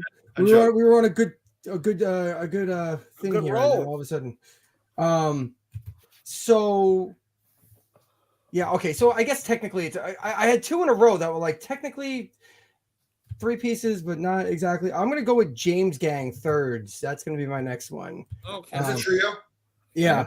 Yeah, but they have a million guest musicians, and that's why I was confused. So, No, but the core, yeah, it's they're a trio, man. well, Yeah. because I was so just to give you a little insight, I actually had the Bee Gees first album. It's called Bee Gees First. Mhm. But it was a weird technicality because the first 2 were released in Australia only, so it was like their first like international release. They were then also a 5-piece at the time. the Bee Gees. Yeah. Well, they're labeled as a 3-piece, but They weren't a But- 3-piece till the 70s. are you sure? See, that's what I Yeah, mean. they had- The weird They technicality. had other band members on their Okay. 60s albums. Yeah. Because Fair enough. I was thinking of the same thing. I'm like, where would I classify them Right. if I added them on? Where would you say like, because then they became a 2-piece for a while because I think either Robin or Maurice left for a little bit in the early 70s. Right. And then they were, of course, the famous 3-piece later in the 70s. Right. But- of course. Yeah. Yeah. But even with that, they didn't play like everything. You know what I mean? They were mostly Mhm. just, so that's why it's a weird one. But anyway, Yeah. the album Thirds, of course, the massive hit on here is Walk Away. Everybody knows that damn song. But Great song. Great. yeah, I mean, you can't go wrong with Joe Walsh, in my opinion here. I mean, Joe Walsh is, like what is it that Dennis Leary said? Hey, what's his name? Oh, he was like, what did he say? He said, I'm forgetting his name. Hey, Don Henley, I got 2 Don words for Henley, you. I got 2 Joe words for you. fucking Walsh. Joe Walsh. I got 2 words for you, Joe fucking Walsh. Yes. So yeah, James Gang is awesome. Thirds is a great album. Like I said, the song everybody knows is Walk Away, but like the whole album is just a jam. James Gang is one of those bands you can just throw on and have a good time. You know what I mean? Oh, yeah. Some of it's deep, but for the most part, it's just fun. Yeah, it is. It's It is. good. I like James Gang too. Fun rock. So They've got a really good heavy rock sound to them. yeah, good good funk to it and everything. And Mhm. yeah, they're good. They're just an all around great band. So And it's so Cool. odd that when Joe Walsh went solo, he kind of took a step back on his solo albums. That was more of a poppy sound. yes, absolutely. With his guitar, even though but seriously, it's a great album. Mm-hmm. But it's produced great. It's beautifully written. The songs are great, but if you're looking for the guitar hero, you're not going to find it on that album. No, absolutely. No, But- more of the James Gang stuff. If you want to go see Yeah. Joe Walsh at his best, Yeah, probably there. James Gang. Yeah. Cool. All right. All right. So my number 6 is a band that there is no disputing that they were a 3-piece. 2 guys with beards and a guy named Beard. In the Yeah. fine Texas tradition. ZZ Top, Tres Hombres. Fucking I great almost picked that album, one man. too. Yeah. I mean, this might be my favorite ZZ Top album. I mean, Waiting for the Bus, Jesus Just Left Chicago, Beer Drinkers and Hellraisers, of course, Mhm. LaGrange. Yeah. I mean, what an album this is. And That the best song early, about a whorehouse anywhere. exactly. I mean, what a run of albums they had in their early part of their career. Of course, everyone knows, a lot of people know them when they got poppy in the 80s, and there's Yeah. some good stuff on there, Yeah. but none of it touches that early run up to the first couple albums. First album, Rio Grande Mud, Tres Hombres, Fandango, that early stuff is just untouchable. Such a great band, and definitely a great album, Tres Hombres from ZZ Top. Yeah, nice. Oh yeah, dude. All right, cool. Andy, go ahead. I think this is their third album. I tried to do a little bit of research, and I think this is their third album. And I'm going to go with Nirvana's In Utero. It is their third It album. is is, their yep. third album. Yep. They had like a compilation Oh, thing, yeah, like but a Synthesizer or something like it sets that. aside. But it was really Incesticide. Yeah. it's not counted as a studio album. So Right, because it was compilation. So I'm going to Yeah. go with In Utero. In fact, I like this one better than Nevermind. Me too. Ooh. And so does- Nevermind starts to bog down in the second side. This all the way through is just great stuff. And Kurt Cobain agrees with you. Yeah. Everybody talks about Nirvana's, live in New York. It's good, but it's not better from the Muddy Banks of the Whisker. This is a live album by Nirvana. Dude, that It's just well, yeah, electric. Yeah. the, off the, the wall. the fucking They're live rawness. at Reading. The live at Reading that they put out is also Yeah. really good. Yeah, that one too. But The this one raw- live at the Whisker, also Well, very good. And like the rawness on that fucking album is just like I can't even like, and it's funny because it just goes to show you, in my opinion anyway, and I know I get pushback on this a lot. A lot of your older type of guys, Mark, they have a problem with Nirvana because I don't know why. I know why, because because I hated Nirvana when they first came out. I remember when they first came out, I was a big hair metal guy, and that's where the line of delineation was drawn. And then what wound up happening is that I reached a certain age, and I went, heavier shit is better. I should not have turned my back on this. And that's when In Utero came out, and I was like, damn. I was like, what is this? And that the song on there that gets me every damn time. I'll break shit. I'm not joking. Like I'm trying. What's the name of the song though? Oh fuck. It might be Milk It. Yeah, I think that's what it was. Either that or Very Ape, one or the other. Those two songs every damn time. Like it's just so heavy, so raw, so like it's just awesome. I love that album. That's a great pick, Andy. Good job. And wasn't really, I've thinking got nothing against Nevermind. I love Nevermind, but this was just a completely different animal to it. It really was. Well, I mean, if you ask Mark, it's no Bullet Boys. Well, and like Kurt Cobain, he really didn't like Nevermind. Like he hated the production. I think he in an interview one time I heard him call it. It sounds like a Motley Crue album. Yeah, like it was too polished. The production of it. Yeah. So. Yeah. The production by Butch Vig, and this one was produced by Scott Litt. Steve Albini. Steve I think- Albini. There is it a was- Scott Litt mix, though, I think, of that album. I think it Isn't was there? produced by the cats that are laying on Al's bed because it seemed like they just recorded that and went, raw. no. Well, that's what it says. If you look at the back of the CD, it doesn't say produced; it says recorded by Steve Right. Albini. Right. I think that was a Steve Albini thing, though. I think that was kind of his thing. If you look at any that Steve Albini quote unquote produced, I think it always says recorded by. I think he doesn't consider it producing. He just wants to capture the band. The rawness. Yeah, I I certainly did that. I'm sure any Cheap Trick fan has got the bootleg of him doing In Color, re-recorded In Color. I love that version of the album too. It's so cool. Andy, I don't know if you ever heard of it, but No. yeah, In Color, but I didn't know that they redid it with Steve. they redid it with Steve Albini because It's they did a single. They did like a 2-sided single with him. Yeah. And then they had time in the studio, so they ended up re-recording In Color. They were going to put it out, and they didn't put it out. Oh, wow. I think Rick Nielsen says it's kind of unfinished, but I mean, it sounds pretty finished to me. Like I don't know what else they really were going to do with it. It sounds much more their vision of how they wanted to sound. Because Tom Worman, kind of tamed them a little bit on an album. Got them on the radio. But man, go on YouTube or something, pull it up, man. Steve Albini In Color, and listen to it, man. It's pretty fucking cool, dude. That's awesome. I got a bootleg CD of it.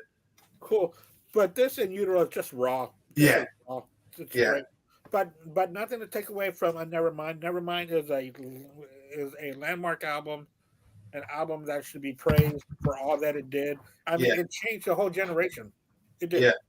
That's what Nevermind did. Of course. Yeah. All right, man. So my number 6, I'm going with "Check Your Head" by the Beastie Boys. So this is now Beastie Boys. They started off as a hardcore band, so they do play their own instruments. That's why I'm kind of including them on here because they were a band too. You know, they did play instruments on their, and on this album they played instruments and you know, went all different styles. Like they did like jazzy stuff, they did punk, you know, hardcore, and you know, hip hop. I mean, they mixed it up, and it's a great album. I mean, I remember playing the hell out of this album in 1992.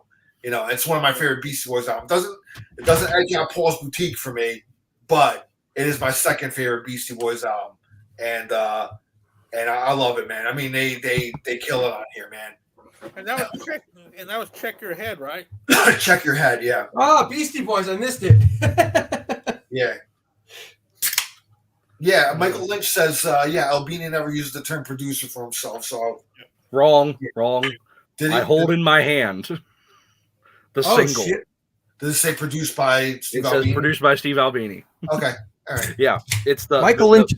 The baby talking Brontosaurus single. Baby Talking Brontosaurus. Yeah, I got that same one, man. I bought that self-titled album that had that, you know, as the. It's hard to get that now, man. I found this at my local record store like a month ago, and it had it with it. Yeah, that's cool. Oh, wow. It was rubber banded together. Yeah, that's a good find, man. It's like, okay, I will. I actually have that a 45 of that too. Oh wow! Like my friend gave me the vinyl of that single. There's a vinyl version of that. So It's worth mentioning. It's worth mentioning also that Michael Lynch agreed with Joseph, though, that yes, ZZ Top is a killer 3-piece band. Yes. No, Michael Lynch. Thought that was worth Michael mentioning. Lynch. I wanted to prove him wrong there for a second. But yeah, I always kind of find it funny that that with that album they released a single produced by a completely different producer. Yeah, because that album itself isn't produced by him. No, it's I think Taylor.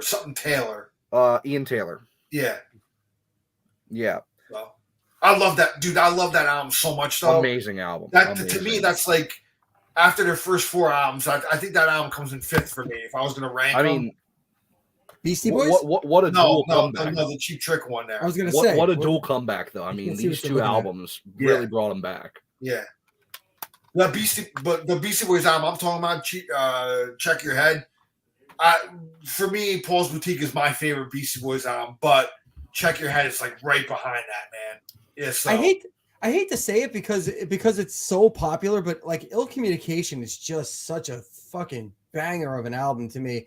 Ill Communication is great too. It's got such the perfect mix of all the hip hop they did and the rock and the instrumentation and like, you know, it's such a great album. Not putting down anything else. Just saying that's my favorite personally. I always considered Ill Communication kind of like and Check Your Head kind of like brother albums, brother and sister. I can buy that. Like almost the same format, you know, you know, if you kind of look at them track by track, you know, it's almost kind of like they kind of went with that formula again. But fucking dude, Ill Communication is amazing too.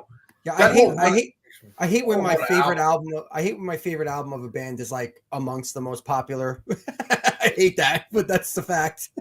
Well, my favorite's like now it's considered a hip hop classic, but it was. I mean, Paul's Boutique was just panned when it first came out. Absolutely destroyed. You know, I remember. You know, awful. But now it's like a fucking hip hop classic. Oh, you know? I love it. It's definitely one of those albums that, you know, time has been kind to it. So I think it's just because they did such a complete 180 from License to Ill. You know, people thought they were going to come out with License to Ill Part 2, and they just completely did a 180. Like, we're not doing that. Because if they did that, they would have committed career suicide, I think. They would have That's also a phenomenal documentary if you haven't seen the Beastie Boys story. I was there. Plus. I was there one of the live tapings of that. Oh, that's so cool. Yeah. It was such a creative and fun way to do like a biography. It was really cool. Yeah. All right, man. So let's move on. So we're at number 5 now. Yeah. Number 5. So I'm going way off. I'm going to Scotland on this one. It's a trio that is labeled everything from alt rock to experimental rock to post hardcore to prog rock, even especially on this album. The album's called Infinity Land, and it's by a band called Biffy Clyro out of Scotland. I heard of them, man. I never heard Yeah. that. Yeah. Very, very, very good. This particular album, their first two albums kind of had more of an alt rock feel to it, more fun, more upbeat. This album definitely got a little darker for them.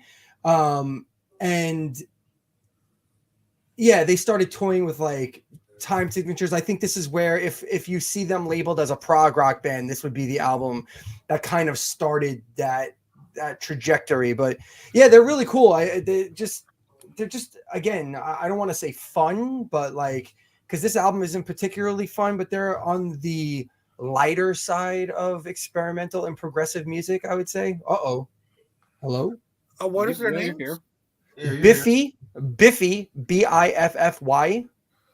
Clyro. Clyro. You know what? I got an album by them. Clyro. Yeah, they're pretty badass. Infinity Land, third album. Great shit. Let me see which one I have. I was going to look up the album covers. Does it have? I bought a CD of theirs and I really enjoyed it, but I haven't gone back to. It's no, it's not that one. Does it have a gas mask on the cover? A Puzzle's the one that I got from 2004. Oh, okay. Yeah, 2004. They're a good band. I would check them out. I would highly recommend them if you're looking for something different. Out of Scotland, bunch of prog rockers. I gotta revisit that. Thanks a lot for helping me bring that out. And in Please fact, I do. pulled out Keep the Faith because of last week's talk. There you go. Look at you. I like that, Yeah, man. look at that. Good for you, man. I hope you listen to it. All right, Joseph. All right. Well, we're going to stick in the prog rock realm, but we're going to move down the island a little bit, down a little closer to London. For funnily enough, the 11th album from this band, but their third as a trio. Interesting. See, Abacab. that's the one I was going to put the asterisk next, but I'm allowing this because I was thinking of the same thing. Yeah. They're a trio for this is their third album as a trio. Yes. You see, I was going to do that too, but We'll put an asterisk next to it. I just love Genesis too much. I had to talk about them. I'm gonna allow it, because I thought of the same thing. I was thinking of Genesis, and I was like, well, and then there were three.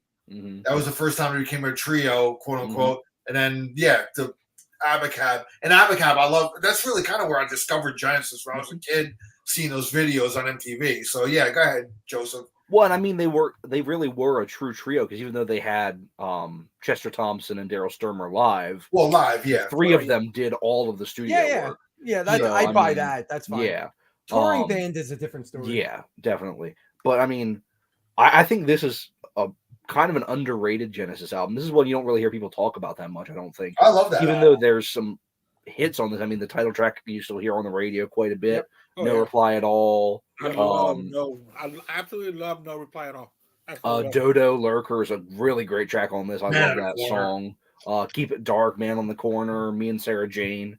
Some really good stuff. It tails off towards the end. Who Done It's not great. Another Record's okay. Like It or Not's okay. But there's some really, really great stuff on this. And this is kind of where it kind of starts to. Man on the Corner was a top 40 hit. I love Man on the Corner, man. Great track. Lyrics on that are so fucking hit. Yeah. And Abacab is fantastic on 3 Sides. Oh, I love that. Oh, yeah. Oh, man. Love that video. I always think of the video, just them in a room just jamming, man. Yep. It's fucking cool, man. All right, Joseph. Yes. I have to ask you, though, since you brought up Genesis. Yes. Gabriel or Collins era? Hackett era. You're that guy. I'm that guy. I am that guy. That's fair. I guess I can buy that. That's fine. Because my love for Genesis really spanned my 3 favorite albums are Foxtrot, Selling England, Trick of the Tail. So I mean, it covers the Hackett era for me. That's where I love stuff before. I love Trespass. I'm not a fan of the first album, but I love Trespass, and then I love clearly a lot of the stuff after Hackett. Yeah, I mean, Duke is my favorite album, but that's my favorite post Hackett album. Duke's probably Duke would either be number 4, probably my. That's the second trio album. Yes. Yeah. Yep. Yeah. I love that Yeah. album so much. Love that. I started a fight once and then walked away because it was hilarious. But I was at a I was at a prog rock festival called Rozfest, and it Mhm. was in Gettysburg, Pennsylvania. And these When I did don't that know. happen? I live in Gettysburg. When did that happen? The one I attended was in 2013. It hasn't been back here. It hasn't been back in Pennsylvania Yeah. since 2016. I think it moved to Florida, but they used to do it every year. It's called the Rite of Spring Festival, and it was in a theater Okay. in Gettysburg. And this one particular year, they kind of broke tradition because usually they went like staunchy, dodgy, like not dodgy, staunchy, like curmudgeon-y Mhm. prog rock, and all the Genesis heads were there. Okay, and I have Of to course. say, Genesis fans, they rival Tool and Rick and They Morty do. fans when it Oh, comes to they being do. dicks. They The only do. difference is though is that you can actually have a conversation with a Genesis fan. Yeah. For about 20 minutes before you want to rip their head off and go, what the Correct. fuck, dude? Like, are you kidding me? So, and of course, they completely forsake the Phil Collins era. Like Correct. it doesn't exist. Like Mhm. it was like, well, that's not real Genesis. And so I was just like, well, I don't know about all you motherfuckers, but I prefer Collins over. And then I walked away. See, And my, they're my, all my like, only "Rrr." Duke would be higher on my album list of Genesis if they had done the right thing and kept the Duke suite on one side of the album Fair enough. and I could not buy that. broken it up. If you would have had the Duke suite on one side and then Misunderstanding, Man on Our Times, Cul-de-sac, all that on side two, I think it'd be one of their best albums. That's my only. I say the same thing about it. There were other bands that I do like Dream Theater with Systematic Chaos.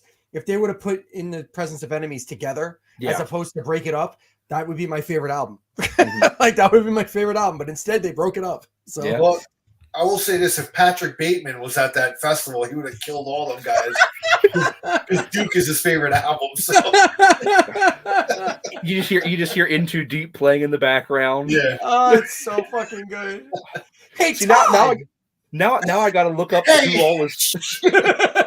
Now I got to look up who all played at these festivals that apparently happened less than 10 minutes from my house. Yeah, so the one that I went to was amazing because, and it's the reason why I went to it, because two of the bands playing there were friends of mine. So I tagged along with one of them from California. It was a band called Motar, which is incredible. Absolutely. If you're into like off the walls, like prog rock, but with a banger female singer, like an amazing singer. Like Maria Dickinson might be one of the best singers I've ever heard. Like she's incredible. Motar, awesome. Also called, they went on to be called Raise the Maze later on too. Pain of Salvation was there. Shadow Gallery, Electric Asturias, Riverside, Flower Kings. It was crazy. It was 3 days, Wow. and it was awesome. It was just awesome. Cool. Great festival, and they did it every year. Now I think they do it in Florida, but they haven't had a good lineup in God knows how long. I don't know what happened. I had no clue anything like that happened around here. That's cool. Yeah, no, it was cool. It was good times. I was living in California at the time, and I came here for that and hung Nice. around Gettysburg and spent 3, maybe 4 very drunk days in Gettysburg. Lot of places to drink in Gettysburg. Those Swedish people, they can drink. Let me tell you. Jonas Reingold put me under the table. It was bad. Oh damn! I love him. He's a great guy. He's awesome. Him and Hasse Froberg were fucking incredible. Hung out with them the whole weekend. So it was very cool. Good times. Anyway, sorry. All right, moving along. I just made this a 3-hour show. There you go. Enjoy. That's all right. So I don't know which one I like more, Phil or Peter, because I do like both eras. I think I would favor more the Phil era, but I am going to go see Hackett in a couple of weeks. Oh yeah. So Steve I'm Hackett's excited solo for stuff that. is great. I'm jealous of you, Andy, because he just added some new songs to the set list from his new album that just came out. Yeah, and in fact, he kicks it off. Like his first 3 or 4 tracks are off his new album that was just released, I believe, in January. Yeah, Released last album? month it just came out. Yeah. Yeah, Circus and the Night Whale. Exactly. So I've heard a little bit of that to see what I'm going to be expecting, and it was very impressive. He just played down here in Florida too, and I missed him. I couldn't go, but Yeah. Yeah, go see him, man. Yeah, Yeah. you're gonna have a great time, About it. Andy. It's amazing. My number 5 is the first album that I bought that's a pictured vinyl. picture on the vinyl, and it was my last because it sounds like shit. Well, yeah, picture discs sound like shit. I never knew that because I bought this like when they first started coming out. But it's my number 5. I loved it on CD, and then when I found it on vinyl, I was like, "Oh, cool!" And it's got the picture on it, and I play it, and it's crap. But Sublime. Yeah, Wow, I didn't think of them as a trio. That's interesting. they are a trio. No, it just hit me now. I'm not saying you're wrong. I'm saying that just never hit me. And then This is something I thought of. And there's the other side. But when I first heard this, it was just so good. It had so much different elements to it. It had punk, it had rock, it had reggae, it had rap. It was so much fun to listen to. It's a really nice listen, but not on picture vinyl. Go get the CD. That was a lot better. I got that in my CD case over there, but I wanted to pull that one out. I had a fascinating number 5. I had a fascinating thing happen to me over the spring last year that was facilitated by Sublime live on stage. I just saw them last year at Sonic Temple Festival, and I was with my now 21-year-old son, but he was 20 at the time, and he had never really heard Sublime, even though I listened to Sublime. But like for whatever reason, out of all the millions of things I listened to, that was one of the things that just fell through the cracks, I guess, that he never picked up on. And he watched them, and he watched it was at a festival. So there was like 70,000 people there. So thousands upon thousands of people are going ape shit over Sublime, just having the best time, because all those songs, if you're like over the age of 30, are huge hits. Every song on that album, if you're over the age of 30 and you listen to the radio, right? People are going crazy, jumping around, having a great time. He was flabbergasted because to him, he never heard of this band. He had no idea. He's like, what is this? It was a weird moment of like generational definition that I've never seen before, right? Because like he saw Kiss with me the night before, and when he loved it, and he knows Kiss because they're one of my favorite bands. But like Sublime is somewhere in the middle. Like they're not a legendary band, but they're like super popular, but they're kind of legendary because their singer died, and like, you know what I mean? It's kind of like a weird spot. They're not inherently legendary. So I just thought it was super cool to see like that generational thing happen like right before my eyes. And he's like, dude, why are so many people going crazy? And they know every word. Like everybody knows every this album was word. Huge. People are going off on date rape. He's like, people are saying words fast. Like it's not even like they're just picking it up as they go. Yeah, So that was off their second album. No, but still, yeah, but I'm just saying, I'm just throwing it out there. Like, you know, people know all these songs, and he's like, how does a song like Date Rape become so popular when it's so fucking inappropriate now? That was the other thing, being a kid of this generation. Like date rape isn't something you joke about anymore. No. Like that's not a thing. Yeah. No, but how were they with Rome? Because I just refused to go see them with Rome. They were okay. I mean, you know, I saw them with Rome like 2 summers ago. It was all right. You go for the vibe. You go for the vibe in the music. It's, you know, it's not about the performance. I heard like they're doing a farewell thing with him now. I think that Bradley's son's supposed to take over.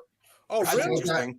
Yeah, so like they're doing a final thing with Rome. He's gonna leave, and I think Brad's son is gonna take over now. I don't know how that's the baby that was in the insert of the album. I guess probably, yeah. Okay. Yeah. But he also did a acoustic album that was really good called Brad No Solo. Yeah. Which was released after he passed away. Interesting. Right. I didn't know that. Yeah. Now that I'll go see his son do it. But for some reason with Rome, I just refuse. All right, man. So my number 5, I'm going with the Police and Yana Mandata. Yeah. One of my favorite albums, man. I love the Police growing up as a kid. I always heard them on the radio, got all their albums. There you go. Love that album. Don't Stand So Close to Me. One of my favorite songs, Driven to Tears. Driven to Tears is awesome. Yeah, When the World is Running Down, you know, Do. Canary in the Coal Mine, you know, Behind My Camel, which is an instrumental that actually won over YYZ and won a Grammy, which is crazy. I don't know how to. And apparently Sting hated it. Yeah, He didn't. I think he buried the master tape outside of the studio, Oh, and the shit. producer went out in the middle of the night and dug it up Wow. and included it on the album anyway, and then it won a Grammy. Yeah. I feel like Bombs the way out for that. Yeah, man. I love that album, man. Yeah, Great album. that's a good I mean, to me, the Police didn't stick around long enough to make a shitty album anyway. All their albums are great. So, but that's their third one, man. So I'm going with Zenyatta Mandata. So that's my number 5. Number 4, Chris, go ahead. Number 4 is the band that we spoke about earlier and their actual third album, Sailing the Seas of Cheese. Primus sucks. I have to, I'm gonna stick on this because the only reason why I would have to consider their live album a true first album is because it's the first time you're hearing all their music. You know what I mean? Like, so that's how I look at it. And also, there are other bands like the It's MC. weird, like when a band releases a live album as the first album. I think Jane's Addiction did the same thing. Jane's Addiction, MC5, like Yeah. a lot of Dave Matthews Band. Technically, their first album was a live album. So, Yeah. I mean, it's not normal, and I understand where you were going with there. So that's why I can accept the aspect. All right, for me, it was third studio album. For you, it's the true third album. It's your show. It's your show. I don't give a shit. Listen, man. We get to talk about Sailing the Seas of Cheese is a fucking classic too. Oh so God, yes, they all are, and we get to talk about Primus more. Like, so why is that a that's problem? That's 2 albums y'all got to talk about. Yeah, never a problem there.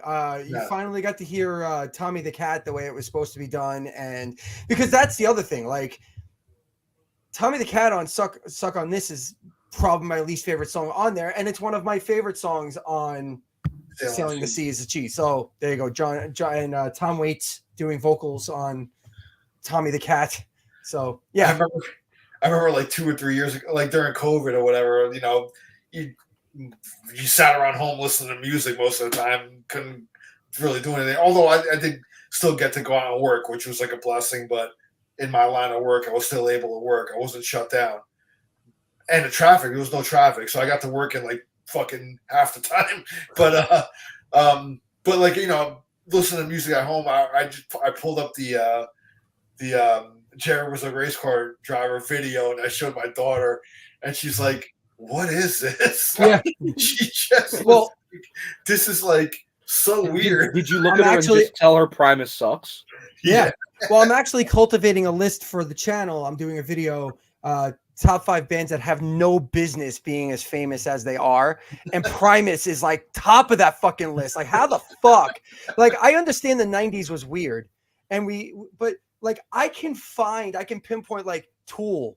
I understand their aggression, their melodies, the videos that they put out. Yeah. Rage Against the Machine had the hip hop element that probably grabbed a lot of attention, plus their aggression.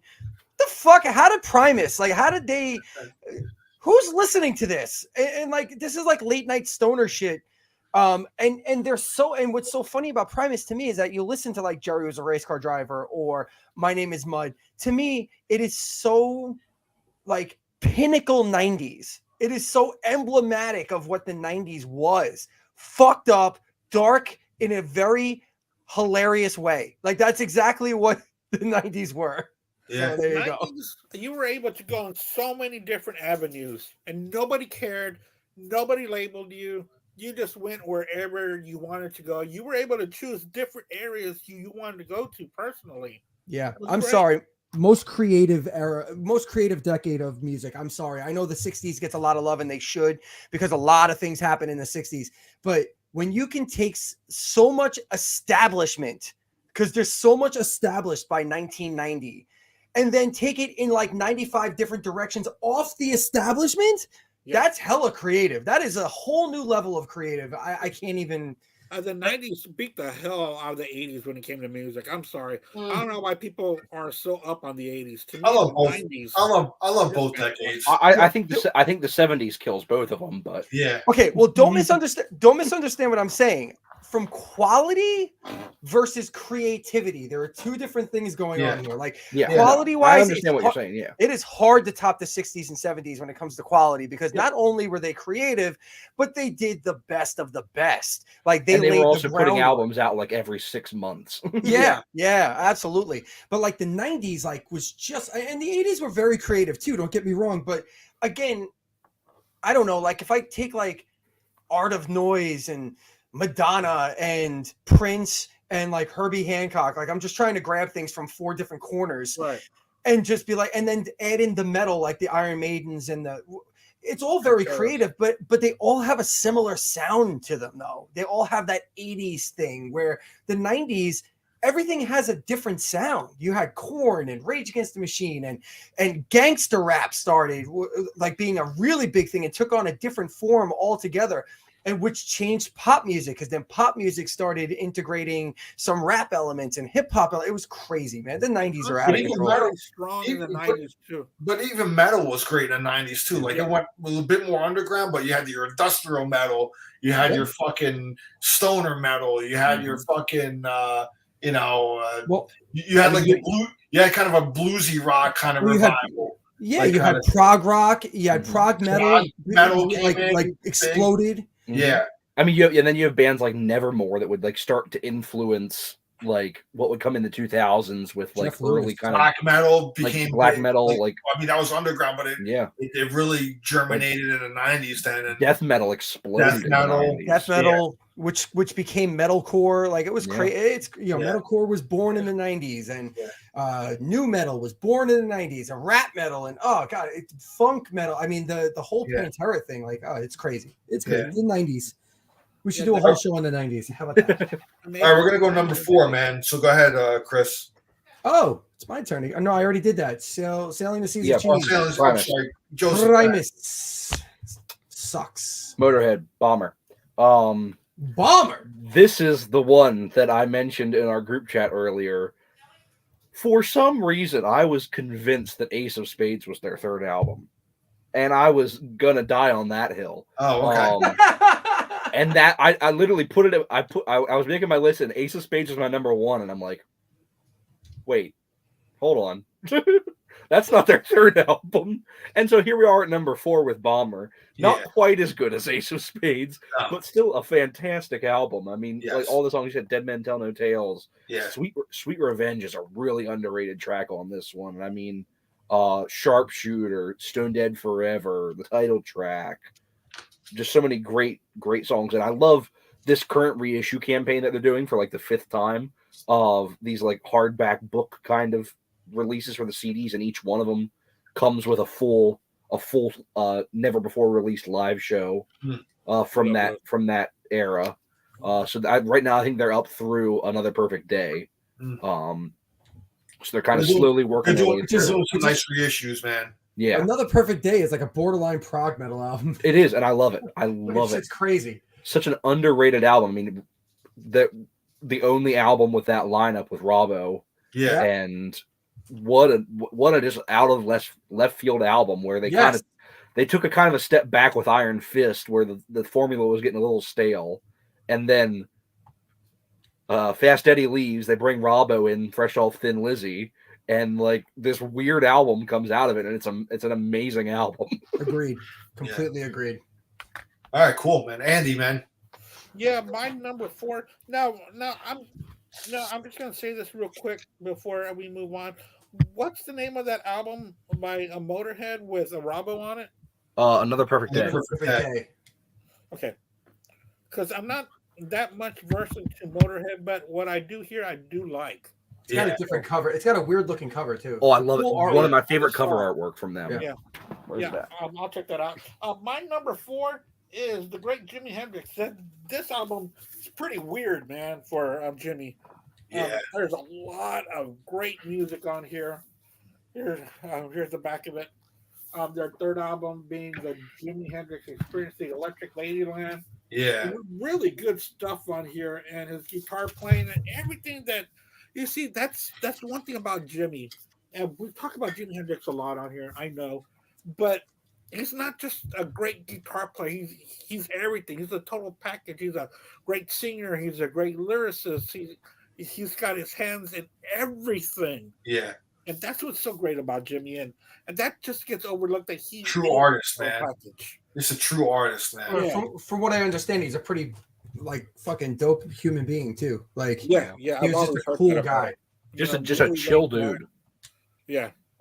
So that's my number 4. Who was very humble. He never really Mhm. thought of himself like, as this sort of like genius guy, but he just was, dude, And I know that they, say, oh well, he overdosed this and that, but I really truly think that it was an accident. It should not have happened that Yeah. passed that way. Yeah. And man, imagine what he would have done in the 70s, because even the music that was being released without the family's permission is good. Yeah. Imagine if he would have had his hands on that, and what he would have done to clean things up and all that. Just amazing stuff that he could have done. Yeah. Do you ever wonder though, like someone like Hendrix? We were talking about Kurt Cobain earlier. Like these artists that die young. Mm-hmm.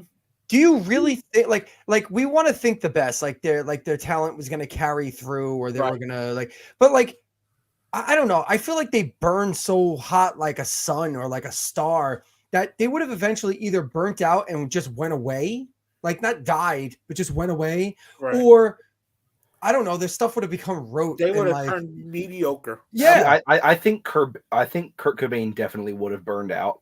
I don't think Hendrix would have. I'm not sure. I think there was so much stuff. I mean, right when he died was when so much of that was really coming in. I mean, Zeppelin was just really getting big, and I mean, Yeah. what I would have given, knowing about Hendrix's relationship with Zappa and how that's a good they were point. friends. Yeah. If that ever could have become a Man, that would've been musical great. partnership, Yeah. even though there was such a big like personal difference between them, like the personality wise, and Hendrix couldn't read music, and that was something that Zappa was very like staunch about. Yeah. But I mean, just imagine even like one of these like posthumous Zappa releases of them just jamming together. Sure. And I mean, just so much. I think Hendrix still had so much to give as far as musically, and thinking about what came out in his wake and how he could have been a part of that scene. Sure. I cannot picture Kurt Cobain being a part of the late 90s. I really can't. No, especially after it got like played out, like after and they started pointing at him and his band as the start of this mediocrity that came later on. Yes. Yeah, but Hendrix would have. Because in Nirvana's wake, man, I mean, the record labels just started just fucking signing like everybody, man. Well, Like, with the hair metal treatment. yeah, same thing, man. It was the same damn thing that happened to that scene. And it happened if you wear jeans and flannel, we'll sign you. Yeah, and it happened in half the time. It became, for something that was supposed to be anti-image, it became such a fucking image. Yeah, And I hate to say it because I actually don't hate this band, but like I'll always point to Silverchair as like that was the end. Like that was it for me. It was like when you started putting teenagers out there to do this shit that was supposed to be angsty and angry. It was like when Kiss went Dynasty, Paul Stanley's like, why are there little kids here? Yeah. Like, you know what I mean? Same type of shit. Like this was supposed to be dangerous and something different. Our leader killed himself. Okay. Why are there children playing this music?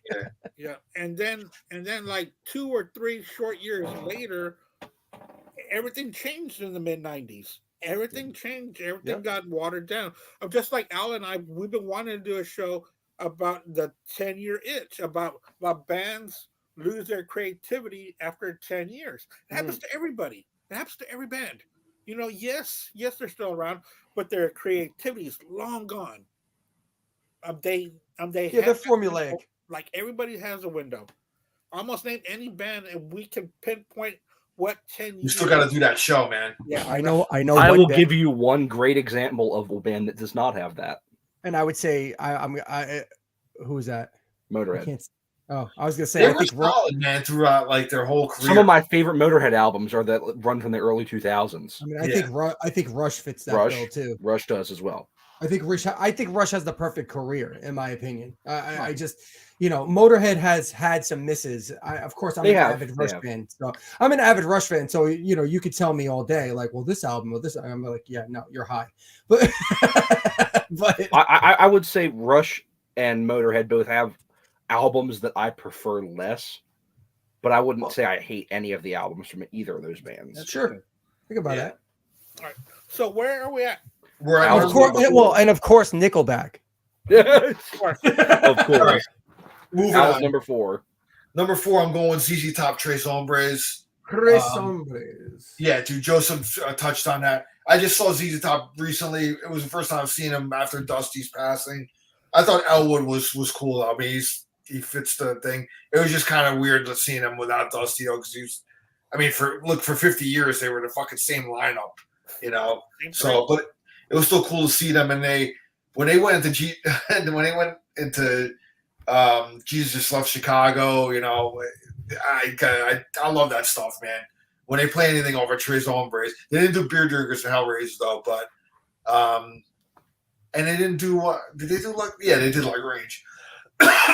They kind of stayed away from the Dusty sang songs, or they didn't do Tush, which is weird. But I saw them at a festival here that they have every year in Florida, Strawberry Festival, and from what I've been hearing from like the locals, they try to keep the sets at about an hour, so that's probably why they didn't play like someone. They probably cut out a couple songs. I think their set ended up being like an hour and 5 minutes or something like that. So I could kind of see why they probably. And I don't know if they're purposely staying away from maybe the Dusty songs because he's not around anymore, but but they have so many great songs they could play anyway. So that's my number 4. Moving on, ZZ Top, Tres Hombres. So number 3, Chris.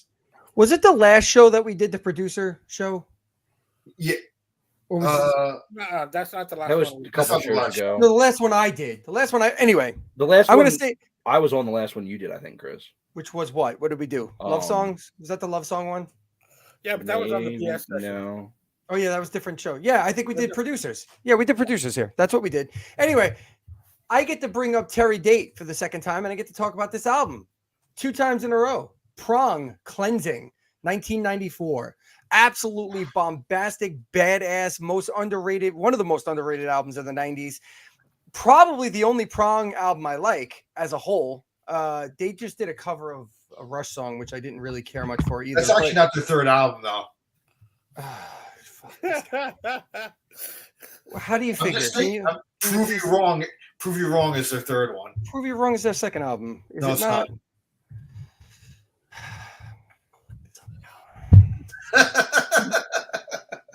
I'm just stating it, man. I told you about the autism, Al. I can't be wrong. That's not going to work for me. Force Fed, that album. Prove You Wrong is the third one, man. There's no way that's a real I have a album. long list where I wrote trios in their third albums, and Prove You Wrong is on that list. So. Force Fed is so bad that I forgot it existed. Jesus Christ. And Prove You Wrong is when I saw them live when they opened up for Ozzy and a No More Tears tour. Yeah, Prove You Wrong is a decent album. I'm not.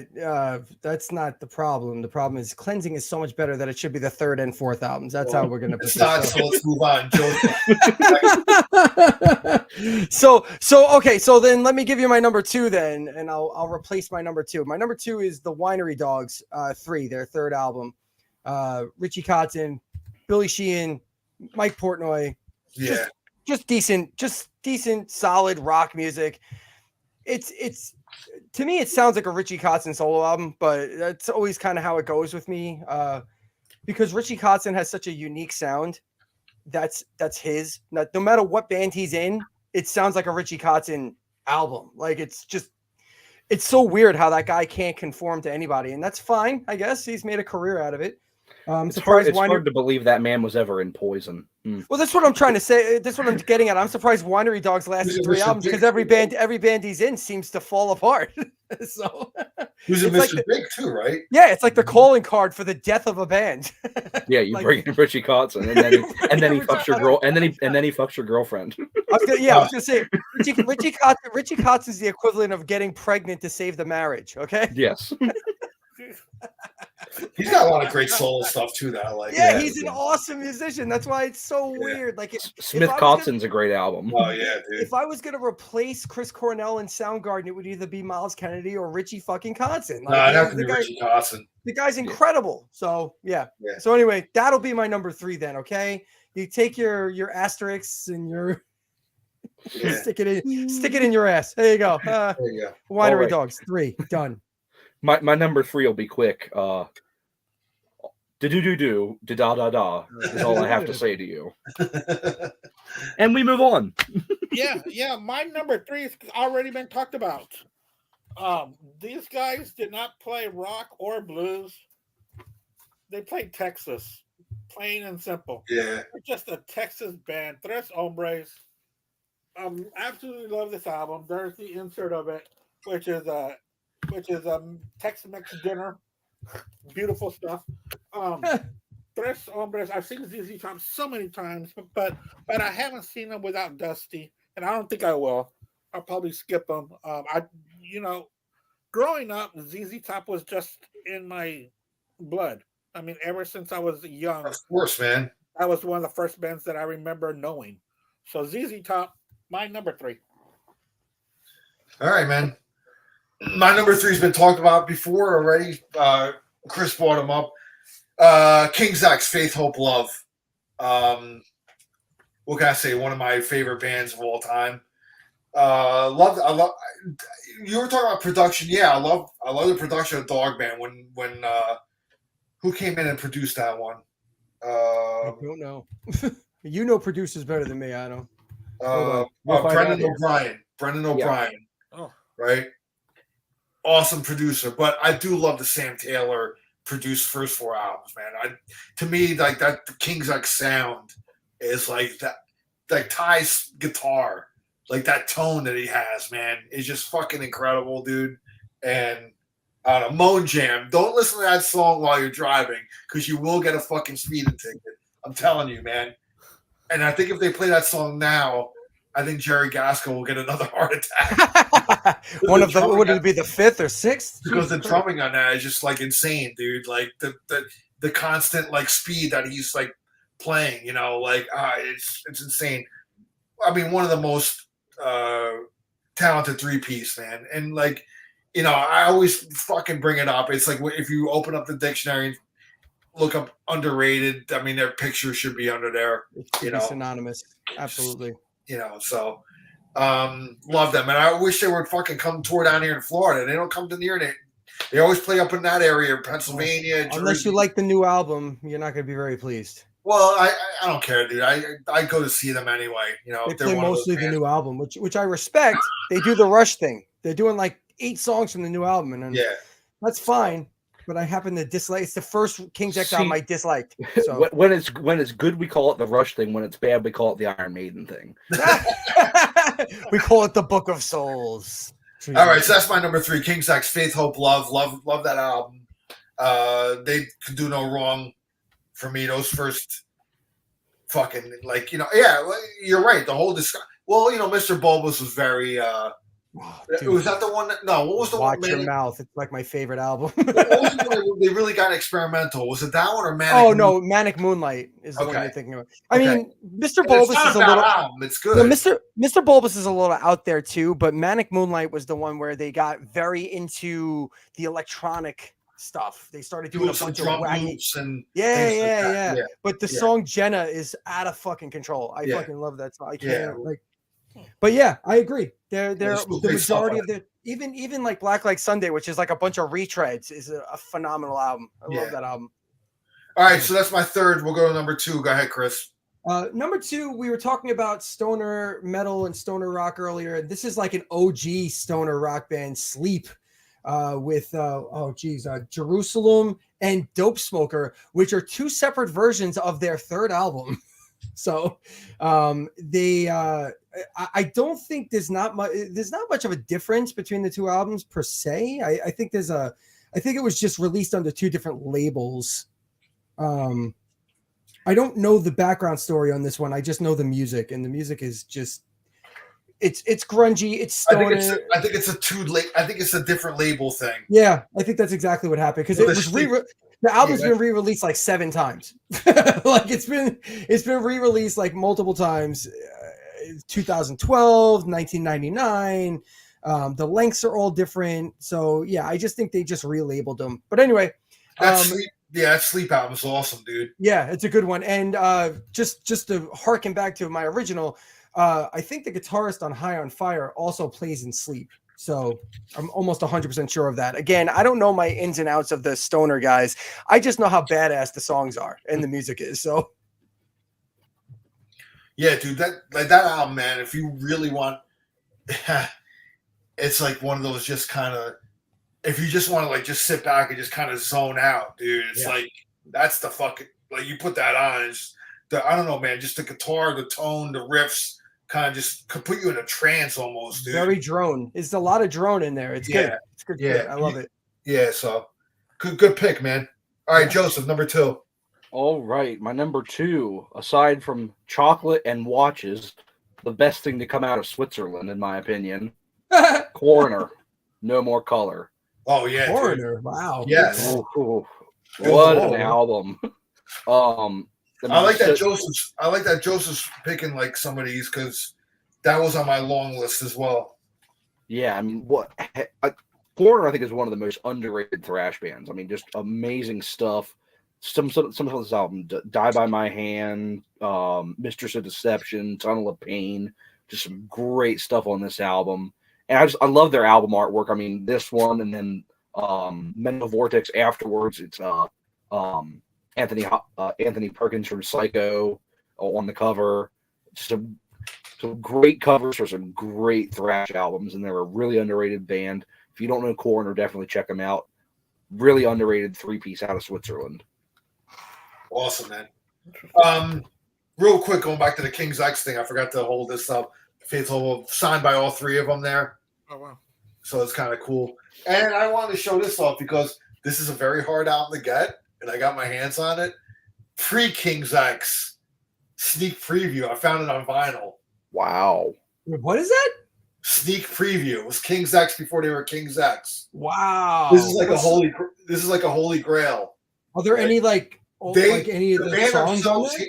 The band themselves, I think, destroyed like 90% of the stock of this album. So whatever 10% got out, it's worth a lot of money. And this is sealed too. Wow, dude! I paid $150 for this, dude. Shoot, you're crazy. What's on there though? And look, I don't even know what's on there. Look at them! Look at them! Look at them! They're so cute. It's like I don't even want to open it, to be honest with you. No, please don't. What songs are on there? Vinyl collectors. Let me tell you, vinyl collectors across the world will cry once you crack that seal. All right, I'll go down the track list real quick. Media Man, You're the Only One, Hang On, Together, The Door, which I think they reworked on. I think they put. Well, You're the Only One is also on Black Like Sunday. You're the only one. Okay. Only one I can do this to me. Hang On, Together, The Door, Linda, Inside Outside, Full Scale, When You Smile, Where's Everybody Going? So that's dude. Is this on like? I wonder if this is on YouTube. I gotta fucking. It's on YouTube, dude. Look it up. Yeah, I got it. I didn't even know that existed. That's crazy because they're one of my favorite bands. How did I miss that? You know, you got blind spots sometimes. That's like one of those things. Yeah, just type in King's X sneak preview because that was the name of them before. And this came out, I think, in '85. Yeah, shit. And they hated so much, I think they destroyed most of them. But I've seen an album. I saw that album in a store going for $500, bro. That's crazy, dude. I would never pay that much, and even 150 was pushing it for me. But I was like, it's sealed. Yeah, dude, brother. Knowing that you can listen to that online, I would just hold that as my insurance policy. Yeah. Oh shit, the car blew up and I have no money. I'm gonna sell this now. All right, Andy, go ahead, man. I want to hold up. So number 2. Yeah, my number 2 was touched upon a lot earlier in the show, by Chris, and it's my number 2. Caress of Steel. Yeah. By right, bitch. That's right, bitch. I mean, I'm not the Rush fan like you guys, but I always prefer their 70s stuff. And to me, this is one of my favorites by them. That's how it starts. I absolutely love Lakeside Park. That's one of my favorite songs. That's what got me deeper into Rush because that was like the first song I heard that wasn't played on the radio. There were some friends of mine back in Corpus that we would hang out, and they were a couple years older than me, and they were Rush fans. And I remember when I moved, I gave them my copy of Farewell to Kings on vinyl because I knew that I was going to find it eventually again. Which Yeah. So, That was a single though, even though it didn't get played. yeah. No, I didn't know that. Yeah, it was one of the singles from the album. It just never Nothing saw- on that album got played. Yeah, it never saw American airplay at all. Yeah. But I love the way it starts with Bastille Day. You know, I think I'm Going Bald is not that bad of a song. You know, I love that song. The lyrics are a little weird, but this is an Alex Lifeson album. He is so good on this album. Oh God, yeah. Do you know the story behind I Think I'm Going Bald? No, I don't. Hold on, don't say it. Don't say it. Don't say it. Don't say it. They were making fun of Kiss. It was based off the Going song Blind. Going Blind. It was based off the Really? song Going Blind off Hotter Than Hell. Yeah. And they wrote it in the hotel room while Neil wrote the lyrics in the hotel room while they were touring with Kiss. So they thought the song Going Blind, it's not making fun of it. They actually like the song. Yeah. So they wrote lyrics based on that. So Okay. And Side 2 is a definitely precursor to what 2012, what 2112 is going to be. Oh yeah. I mean, Mhm. easily, Mhm. because Side 2 and Side 1 are completely different from each other. I have a very- that is going to be my number 2. I have a very Okay. strong Rush admission to make. For many, many years, I used to pose and say that Hemispheres was my favorite long form Rush song. But upon further review and listening to all the epic songs in a row, 2112 buries every fucking It like does. epic length Rush Yeah, song there is. does. And anybody who tells you otherwise is lying. Like that song is perfection. Okay. There's just no way around it. Like it's just not to say that Hemispheres is bad, but I just wanted to say this for the We world. could say to the hear. hemisphere is bad. Mm. No, I'm just saying. I'd even put book 1 above book 2. I don't know about that, but but I would say that 2112 buries just about any long form fucking prog rock song I've ever heard. I just wanted to put it out there. I felt compelled. The spirit moved me. The spirit of radio. I felt like putting my hands up to Neil. And- For me, it's 2112, it's Supper's Ready, and it's Gates of Delirium for me. Yes, Mm. those are my 3. I like Close to the Edge personally, but That's again, up there as well. I can't fucking I can't. I can't. Anyway, All right. my moving number on. two- Sorry, I just took this opportunity to make an admission. I don't make very many Rush proclamations because I can't. It's one of those. They're the only band that I can't be like, this is my favorite song. This is my favorite band. This was my favorite show. I can't. I've come out with 3 Rush proclamations in my life, and that was the newest one. So there you go.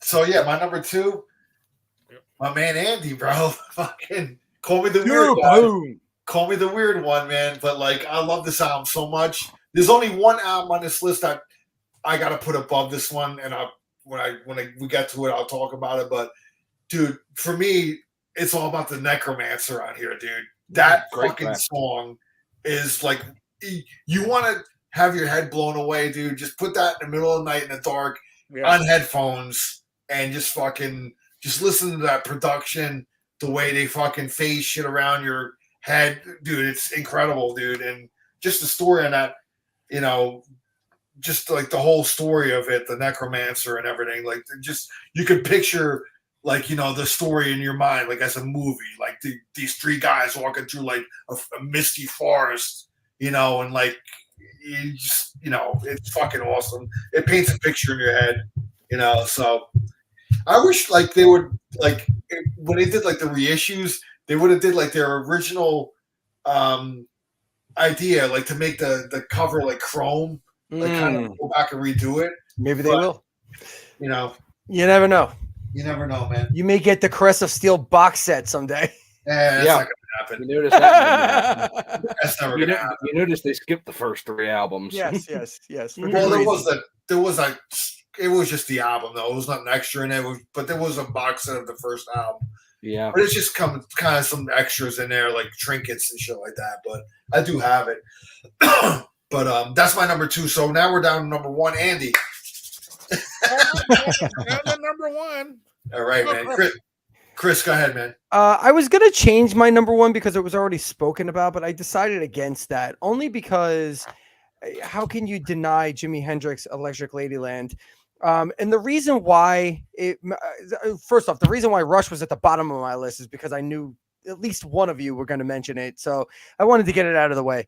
That would be my number 2 in reality, Rush, Crest of Steel. But my number 1 is got to be Hendrix Electric Ladyland, because All Along the Watchtower has been one of my very favorite songs by him since I was a child.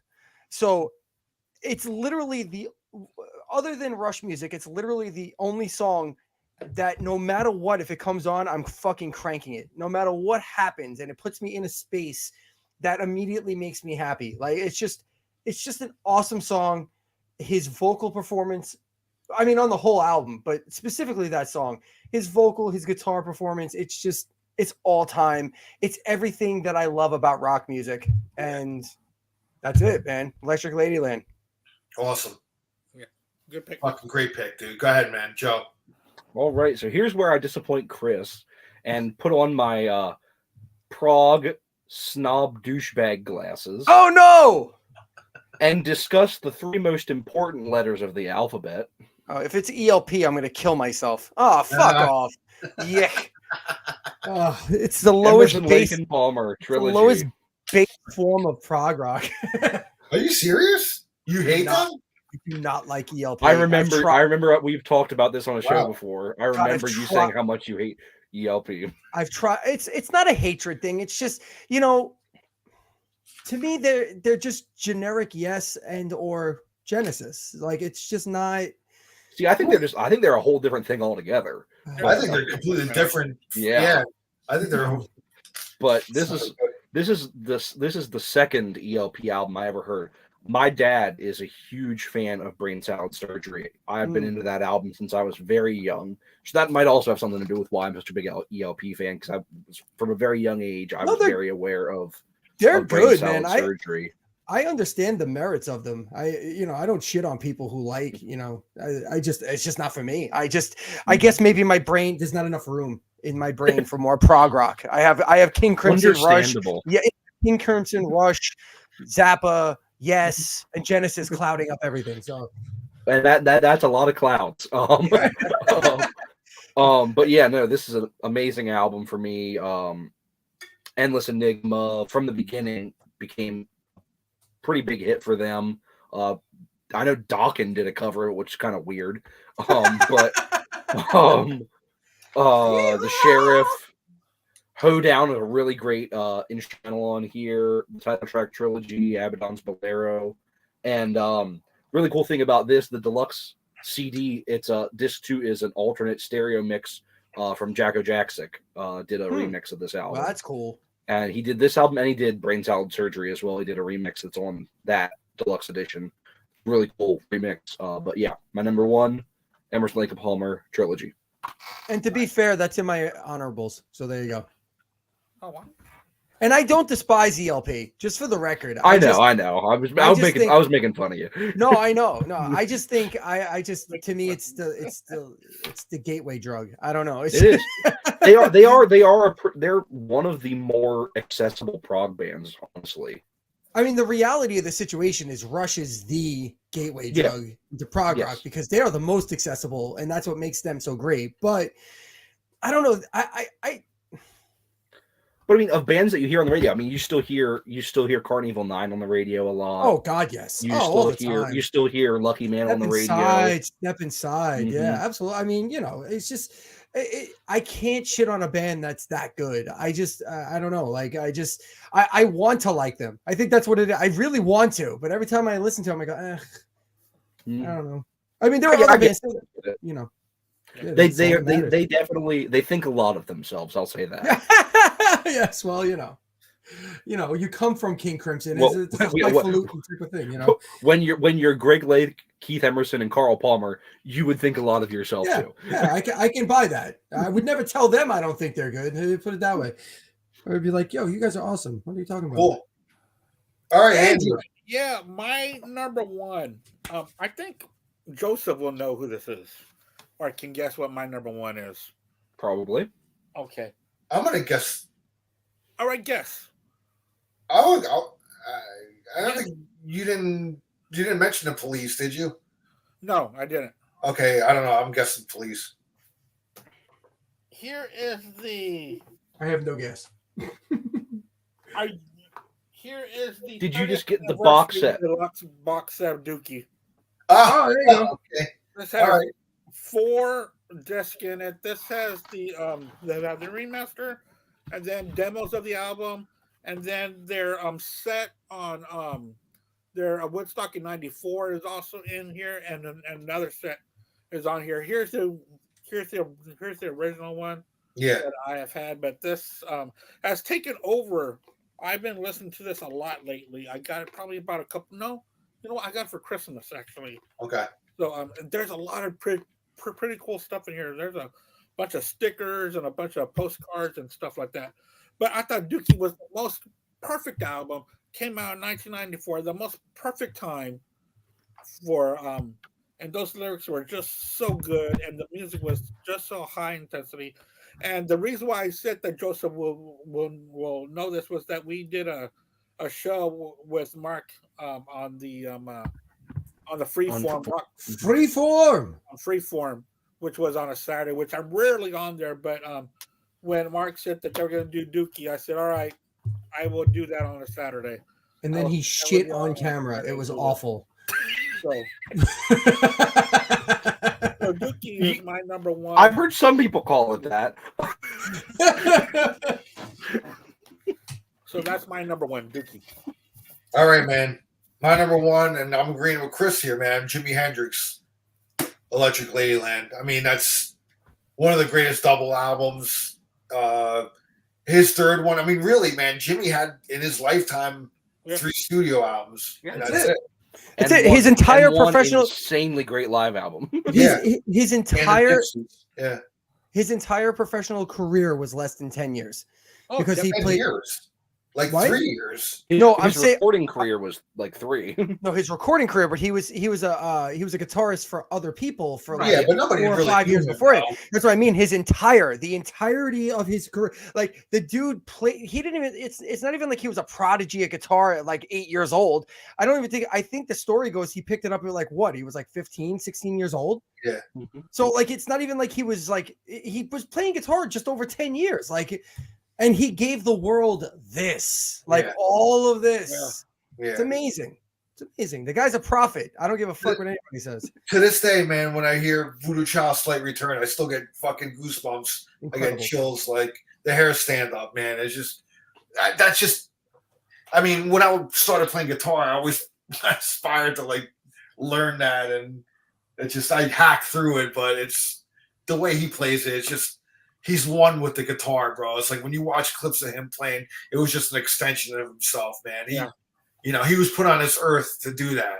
You know what I mean? It's like he was an alien, but he came down, he fucking burned bright for 2.5 years, 3 years, and boom, gone. You know what I mean? So a lot of places during that time. That dude toured a lot because there's. But the amount of stuff that he recorded, I mean, the amount of posthumous releases that was able to come out from him, man, it's just incredible. I've never seen an artist like have so many posthumous like stuff that I mean, he was just constantly recording, man. You know, just recording songs and stuff like that. So a lot of those, like Andy said, man, a lot of those posthumous releases, man, there's some great stuff on those things, man.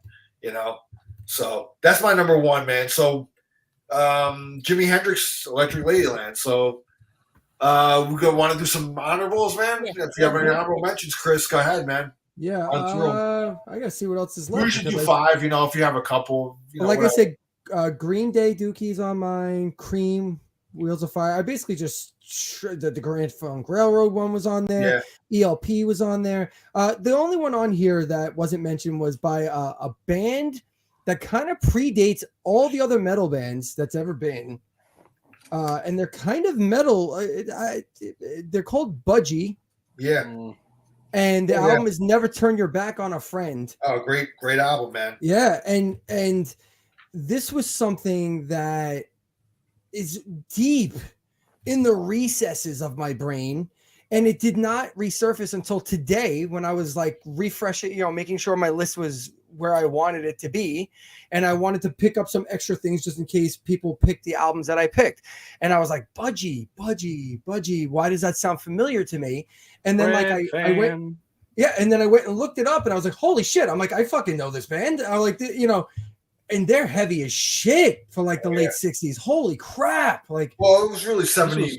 This was like 73-ish. I thought it was like 60. Wait, hold on. Nah, they didn't have any albums. No, you're right. 73. I'm sorry, early 70s. I was off. Yeah, but still, it's So 71, I think, was their first album. I think.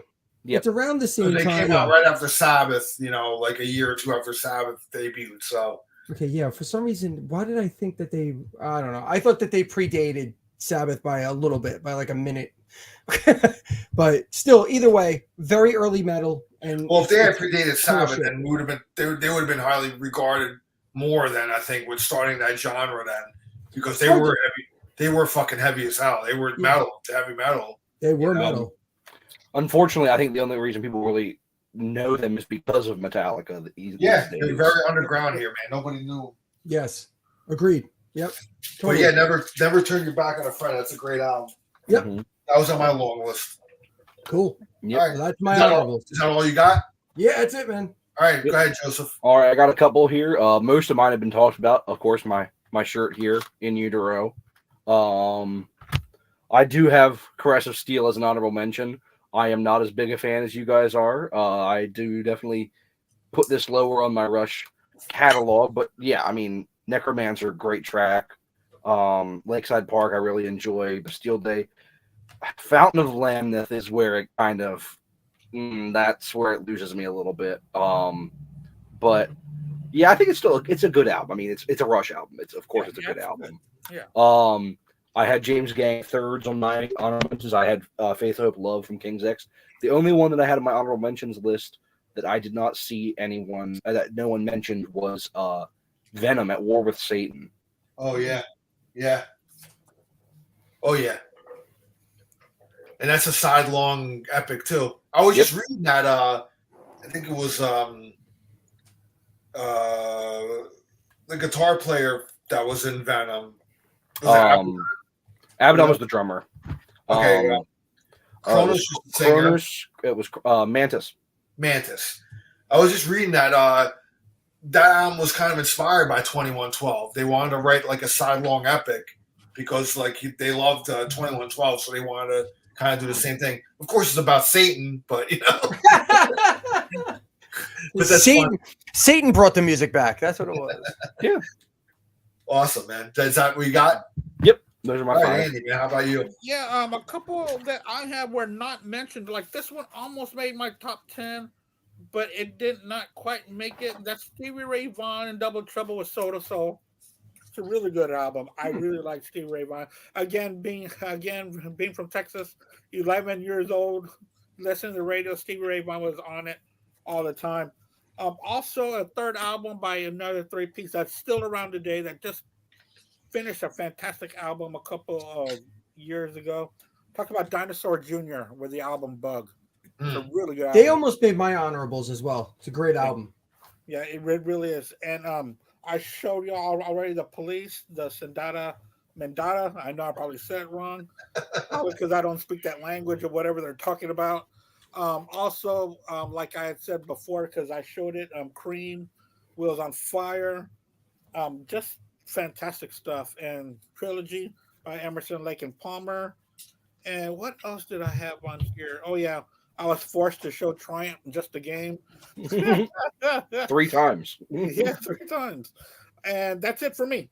Everything else I talked about. Dinosaur Jr., a not generic 90s band. Correct. Oh, not Very generic much at all. not so. Very Yeah. they actually do a great cover of Kiss's Going Blind. They do. They do. One of the better songs on the Kiss My Ass album. Yes. One of like 4 songs that I like on that album. That I love the Garth Brooks song. Hard Luck Woman, isn't it? Yeah, he did a really good version of Hard Luck Woman. It's the only song on the album that Kiss actually plays on because Garth asked Kiss to play with him. False. Yeah, I got that cassette. Ooh. That's false. That's false. Which part? Paul Stanley sings on the Extreme song. Well, I mean, Shredder. that Kiss as a band played on. Oh, okay. the song. Yes. Then you're true. Then that's true. Then But we Paul- take back his fault. And they even went on the Tonight Show with Garth Brooks as well and played it. Because Gene Simmons Oh, wow. also appears on the Calling Dr. Love Yes. as well. Yeah. Yep. Which is fucking great. Mhm. Shandy's Addiction rules. What a great band. Oh Yeah. my God. I wish they would have done more. Tom Morello, fucking Maynard. Oh, what a great band. Anyway, Alrighty, man. So I got some.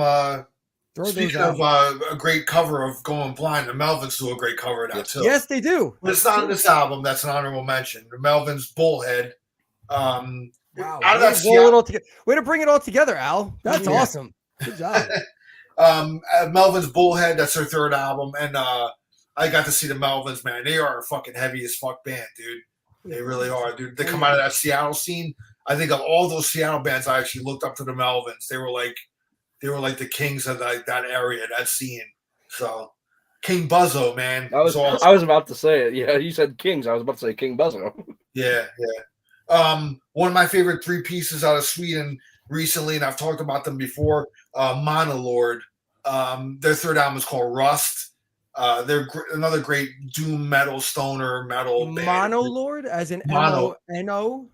M-O-N-O Lord, One yeah. motto. One word, yeah. So Monolord, check them out, man. A 3-piece Yeah. from Sweden.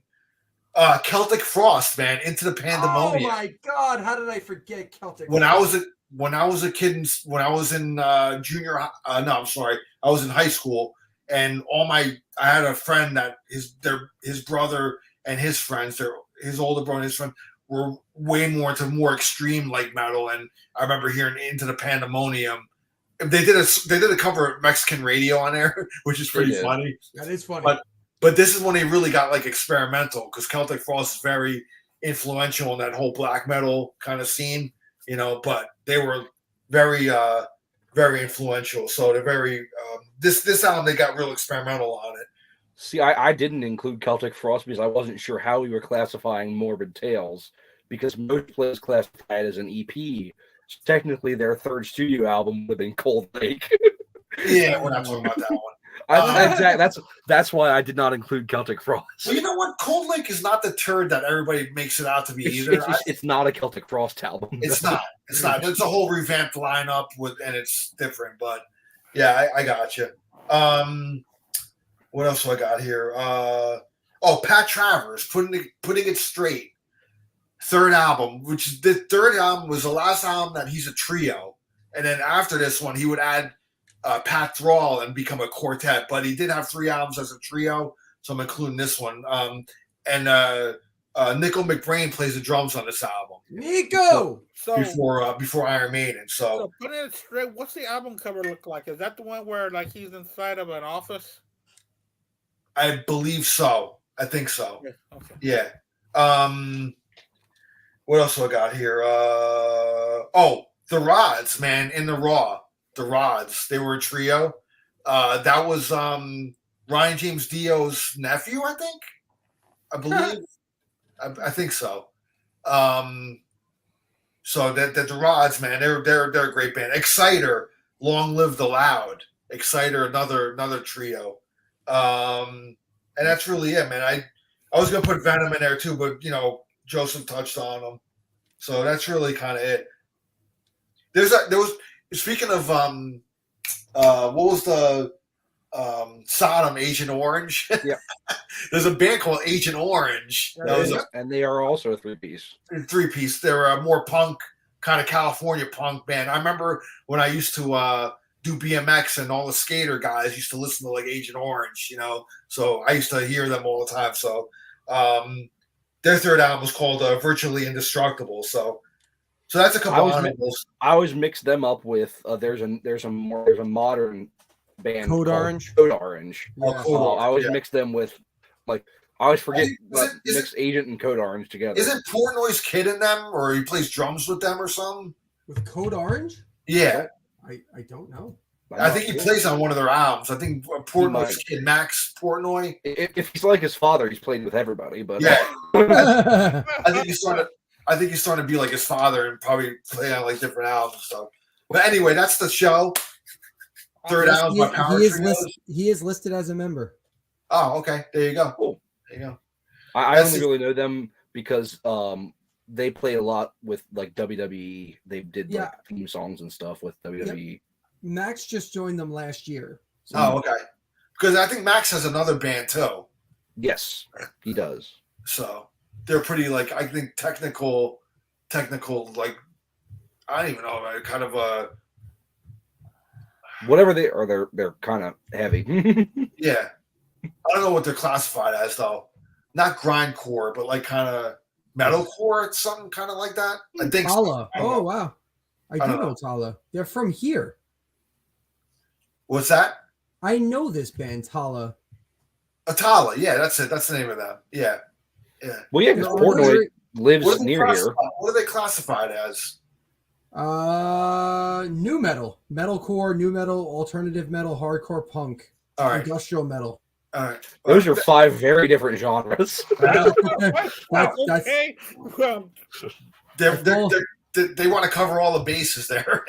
All right. Anyway, that's the show, man. Third Albums by Power Trios. Thanks a lot, Great show. Chris, Joseph, for having us on. Next I was week, trying to push 3 hours for the trio show. Yeah.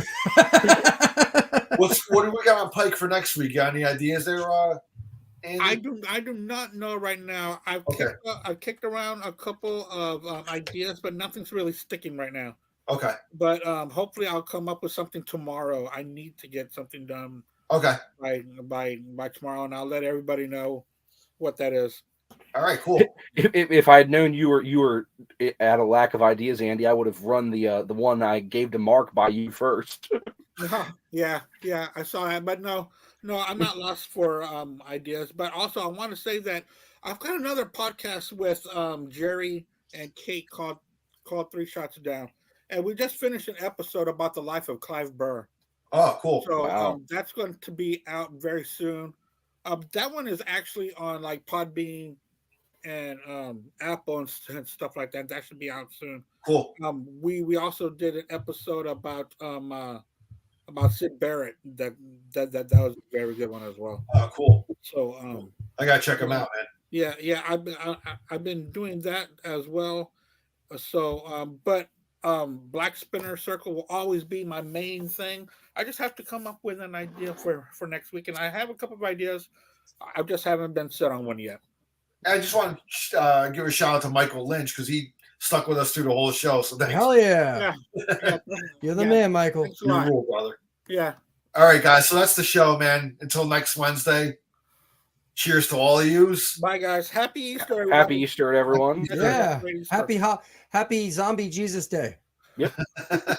Redbeard videos. Remember me when you're praying. Yeah. Plug your thing, man. What do you got coming up anyway? I got nothing coming up. I'm in a holding pattern. I Okay. keep saying to myself, this is the week I'm coming back. And then something else happens. So life is what it is. I'm hoping by April I go full steam again, live streams and everything. But as of right now, there's 100 videos on Redbeard Videos. So don't wait for new stuff. Go check out the old stuff because that shit's quality too. So All right, That's awesome. pretty informative and funny at the same time. thank I you, enjoy it Andy. very much. I All appreciate right, it. and on that note, man, have a great night, guys. Cheers. We'll see you next Wednesday. Goodbye, guys. Bye. Happy Easter. Happy Easter. Peace.